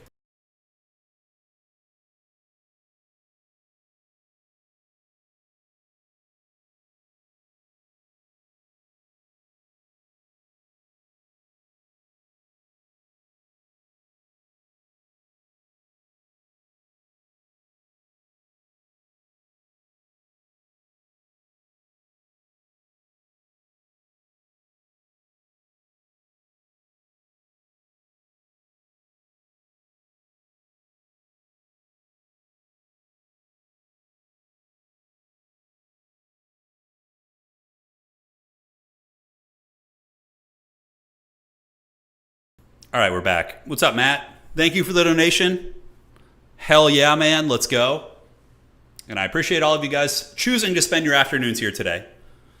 And let's Alexander D's nuts. Oh, that's so good. I hope he says that. No, I was just AFK. I was just getting water. We're back. All right. So, ladies and gentlemen, we took a look at the Vampire Coast build, right? It's going to be absolute trash house units in the front with the zombie pirate deckhand mobs, backed up by shooting as well. So it's going to be bomber mobs with handgun mobs. And, bombers will clear out the infantry, and handguns theoretically take care of the SEs and the heavy, more threatening units. Easier said than done. Furies, hounds, mass amounts of swarming elements. It's going to be tough. Now, looking at Khorne's army, he's got his mobility. Berserk is a very, very good mobility player for sure. And it is going to be Skulltaker on foot. He's looking at old poor Yorick here. He actually licks the skull, so that's interesting. So he's into some wild stuff. But yeah, small target. Against shooting factions, often bringing foot-based characters is going to be pretty good. We got double cultists over here on the far side, and the rest of the army is going to be marauders and marauders with dual weapons. All right, let's freaking get it, baby. Let's have some fun. All right, Skulltaker getting a little bit freaky. That's right. He's getting a little bit nasty over there. I love to see it. So who will win? Berserk, I believe, is playing in the upcoming championship on July 5th, so this next weekend. So he is coming for blood. Will he be playing Khorne? Find out on today's episode of Dragon Ball Z. There's no giant crab, but if you go a giant crab, it kind of mitigates the effectiveness of your gunline builds, because gunlines are supposed to be wide, usually. I mean, there are elite gunlines that use like Hawklands or Giselles, like a couple of those things, but, it is what it is. Hey, Justin, thank you for the donation. I really appreciate the support. Thank you guys so much for keeping the old man going. Yeah, we're gonna have a next fun couple weeks coming up. I'm gonna have a lot of fun events for you guys. All right, so to defend the backfield here, it is going to be Mourngulls. Mourngulls are really good at killing infantry, and they can fight off Furies really well. They can also take down Fleshhounds probably in a fight as well. So not gonna be terrible. What's up, Rain? Welcome to the stream. All right, game time. So objectives. Vampire Coast is going to be able to get objectives number 1 and objectives 2 here pretty quickly, and Khorne is going to have to find a way to advance out. So what I suspect is going to happen is I think that Berserk is going to wait a couple minutes. He's going to summon a lot more units, and then he's going to go for an Alpha Strike. But again, that also gives Vampire Coast time to build up and do their thing as well. All right, so the handguns opening up on the doggos, and we do see a couple of the Cornate doggies getting blasted by the handgun fire, and they are going to be forced off the objective, and that is now going to be giving Vampire Coast their clutches on this point, which is going to be fun. Vampire Fleet Admiral is going to be rocking Drowned Dead, so he has the zombie summon, and he has Invocation of Nehek to heal, most likely going to be trying to heal up things like the Mourngulls. Yeah, this is a very, very wide build. Now, we do see the dreaded Skull Cannon. It is going to be the Hellforged Bellowers. They've been nerfed a couple times, and honestly, I think they're a pretty balanced unit now. Very strong, but expensive. And I mean, yeah, look, it did some good damage here against the Deckhand mob, but that's only like 25, maybe 40 gold worth of value. So nothing too crazy, right? Nothing too crazy. So that's going to be coming in for round 2, and is going to be dropping it like it's hot here on the Zombie Power Deckhand mob, maybe, or going after some of the gunners in Deep Reserve. And it goes after the Bomber mob, doesn't do bad damage, and yeah, he's kind of spreading the love a little bit, right? So Vampire Coast, obviously, their win condition is very straightforward. They just need to hold on to these objectives right here and right here. And for Khorne, they need to come and get one of the points. Now, this is extremely annoying. Using these 3 foot-based characters to come in the flank where the gun line isn't really going to be able to get line of sight on them until they get in melee is very troll. So Skulltaker and these cultists here are going to start doing some work. And the zombies have such pitiful melee attack at 14. They're basically not even going to hit these units, right? But we do see some gunfire. The handguns are shooting in. And now actually getting a little bit of respectable damage. Maybe going to be forcing Skulltaker back. We have 2 handgun units forming ranks, shooting in those bad boys. And now we get the heavy hitters coming out. All right, so it is going to be the Depth Guard. Depth Guard are super, super cool. Very elite, very good at killing infantry units. And honestly, these guys with Invocation of Nehek will actually do some really considerable damage against the cultist characters. And you can see the cultists are going to be forced back. So they are going to be retreating right there. And Vampire Coast is being barraged by the Skull Cannon, but really not taking too much damage, right? They're just kind of chilling out. A little bit of tertiary damage here on the side, but nothing too crazy. Back into the trees is Berserk, and that's one of the things about domination mode is terrain is a big variable, whereas in the olden days of land battle, terrain was mostly seen as a negative thing, but in domination, it just makes the games more interesting. All right, so Skulltaker is going to be popping up and moving out. R2 cultists going to be pushing into the zombies right there as the Depth Guard do pull back. And more Depth Guard polearms coming out. All right, so those are going to be the elite halberds. And honestly, they're just so strong in the stat line that they can even kill infantry on the Khorne side as well. So they're going to move up, try and protect the back line, because you can see Berserk is getting a little bit chubby back here. He's creeping with his dogs and his hounds and waiting to get on top of the backfield when he eventually can. Moving in are the Depth Guard. They're going to be addressing that. And we actually see Chaos Chariots of Khorne. All right. So Chariots of Khorne are going to be encircling as Vampire Coast does pull ahead on points for the first time in the game. And the rest of the Khornate army is also going to be advancing out of the trees a little bit, getting ready to push up. Khorne wants to do an Alpha Strike, right? That's how you do it. You Alpha Strike, you push everything in at once. Depth Guard are going to want to pull back here. They don't want to overextend into the Khornate army and get run over by chariots and shit like that. So retreating these Depth Guard would be very good. Granted, it does look like they're going to get attacked by these 3 characters. Skulltaker is also buffing up these units with the Revel and Slaughter ability. But you can see a little bit of damage being given back, but still not a good trade for the Depth Guard there. All right, on the backside, chariots do look like they're going to be moving in. The guns should be ready to meet them, and he can't see the Mourngulls here. So he's actually going to be charging into the Mourngulls, not realizing that they're there and they're invisible, and the guns are going to start unleashing on these guys pretty hard. Good invocation, though, pulling back the Depth Guard, and yeah, look at the gun line singing in and really, really able to wreck that chariot. So that thing is going to have a hard time getting in. Furies on the backside are coming about as the Hellforged Bellowers has gotten 700 value, so not close to paying for itself quite yet. Doggies waiting in the back, and we do see more Depth Guard for the Vampire Coast coming out to try and protect the backfield. But one chariot getting put in the trash a little bit, but still is on the table, and now we do see a Bloodletter summon. That's going to be pretty MLG. Bomber mobs getting in, saturating into the Marauders, able to take down quite a bit of HP right there. But the summons here will be no joke. Mourngulls able to use their mass and get over here to interrupt the charge, but now comes the Alpha Strike. We see Khorne sending in its Furies and its Hound units on top of a bunch of these units, and Alexander Nuts needs to get his Crossfire online. He needs to get the guns covering the other ones. It's very much a kind of classic coastal playstyle, right? Zombies moving in, a little bit of a cluttered position. Alexander Nuts positioning, getting a little bit bogged down in some areas as the Bloodletters here are getting tar pitted. Depth Guard fighting these units off. Skulltaker still a little bit trapped up in the halberds, but he will be escaping eventually.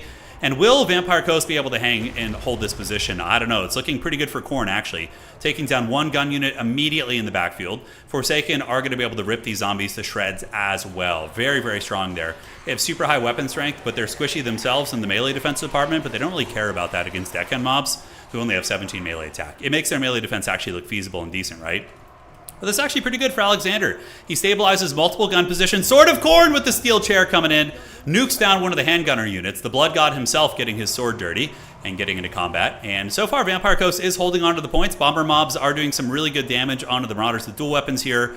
And so far, Khorne has not been able to muscle the objectives off. Granted, there's plenty of time for that. Don't you worry.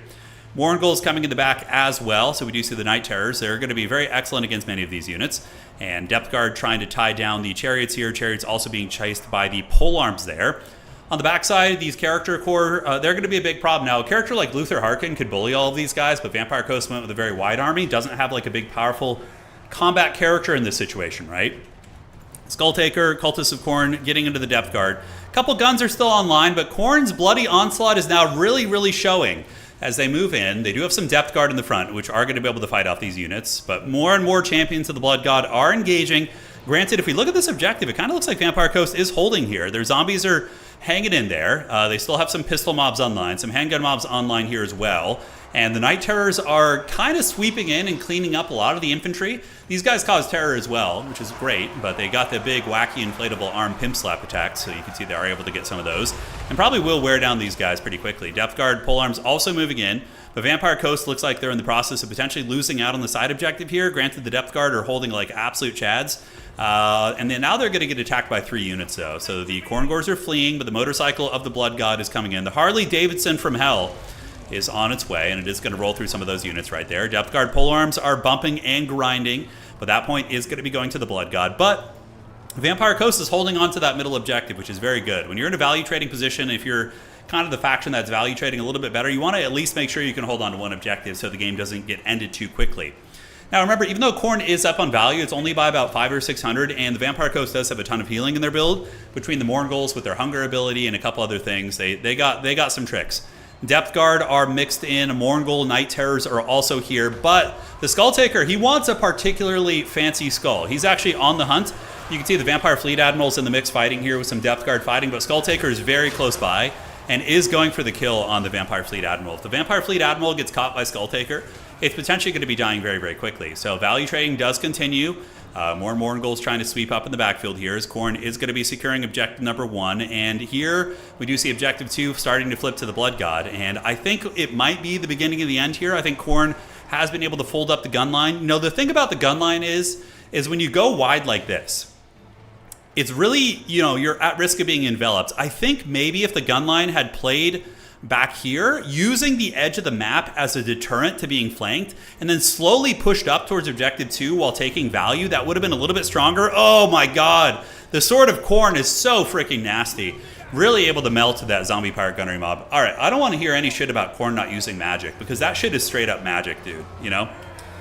Alright, so Vampire Fleet Admiral here is going to be getting it probably, and I think that the Blood God has probably secured the game. I'm looking for avenues of a comeback here, but I'm not seeing it. I really do think that the Vampire Coast probably needed to bring something to deal with these foot-based characters. You have a couple options. Probably the most meta option at dealing with these foot characters would have been a Rotting Crab. So if you bring a giant Death Crab, the Rotting Leviathan, it can annihilate these characters pretty well in combat. But he didn't have that, so he kind of got bullied by these characters over the course of the entire game. Very Chad attempt, but I don't think it's going to be the case, and the Blood God looks like he's going to be able to close this game out as the Vampire Lord is running with its polearm there. Invocation is going to be mitigated because of the fire effect, so that does mitigate the efficacy of healing there. And ladies and gentlemen, I think that's going to be all she wrote, and that is going to be blood for the Blood God, skulls for the Skull Throne. Khorne is going to be closing out the game. And look, this is great for Khorne. Khorne is going to be getting skulls, you know what I'm saying? Yeah, there's plenty of skulls on this battlefield. These are zombies, and they do indeed have skulls. Depth Guard are also vampires, so they do have that. But it does look like Khorne is going to be getting a triple cap, and they're ahead on value too. So like every variable of competitive play here is in the favor of Khorne. Depth Guard holding very well though. They've been absolute chads, but I don't think that is going to be it. All right, so GG, well played. Exiles of Khorne and Berserk are going to be clutching it here today, ladies and gentlemen. And I, on that note, want to sincerely thank you guys all for joining. It was a really, really fun event. We had some epic Empire games and some really cool, diverse finals as well with factions that aren't even considered to be OP, you know? Just seeing 2 players on their main factions duking it out, always good to see. Skulltaker only got 900 value, but he was still very, very annoying. Berserk's Skull Cannon also able to get 1400. The gun line did okay for a moment, but there was a big collapse that was able to shut that one down right there. I think you probably go for the giant enemy crab build, so let me theorycraft this a little bit while those players report the scores and everything. All right, skirmish versus AI here. Let's do this and do this. So if you're playing Coast against Khorne and you want to counter that playstyle, right? I'm not a very good Coast player. I played them in Warhammer 2 when they came out, but it's been a long time since I've really actively played them. Maybe I'm going to start learning Vampire Coast because they're so freaking fun. Okay, so let's see. Maybe something like this. Okay. And then do we go double Crabo Stabo? You could do a double Crabo Stabo build probably. I think this style would probably be very good. And then you go Vampire Fleet Admiral. Do you want to use a pistol? Which one has the Black Pry Pit? It's the... yeah, this one here. All right, so then you go with Lord Vampires. You need Invo and Drown Dead here. Black Pry Pit, probably cut Opal Amulet. Keep Hunger, All Hands Hoy. You could probably cut that as well. This looks pretty good to me because these big crabs will bully. You just play very defensively, and then the rest of the build is just anti-infantry tech, right? Probably want some Scurvy Dogs. Yeah, Depth Guard Polearms are going to be nice. Regular Depth Guard. You know, something in line with this. You can cut you, get 2 of the animated Hulks, and then get polearms for the rest of your army. A couple pistol mobs just for Vanguard Colin. I think something like this could be very nasty, actually. Would probably give him a lot of trouble. All right, guys. GG, well played. I appreciate all of you. If you guys enjoyed the stream, I see people on YouTube and on Twitch. If you enjoyed it over on old YouTube, I see there's 1,500 of you folks hanging out. Please do drop a like on the way out. It helps keep YouTube supporting us as well by letting them know you're enjoying what you're seeing. And for those of you on Twitch, consider following or subscribing as well if you're not already. We'll be back maybe an Age of the Ring stream later. Maybe later tonight. I'm not sure. This was great fun. I'm very happy our internet seems to be fixed. Not to put a curse on anything, but maybe I'll play Vampire Coast next time. I'm down, actually. Next time we have one of these, which maybe tomorrow, I'll play Vampire Coast. I'll probably get wrecked and lose most of my games, but it'll be a very, very good learning experience. So... Adios, Do Widzenia. We'll see you guys on the other side. And that, ladies and gentlemen, is going to be it for tonight.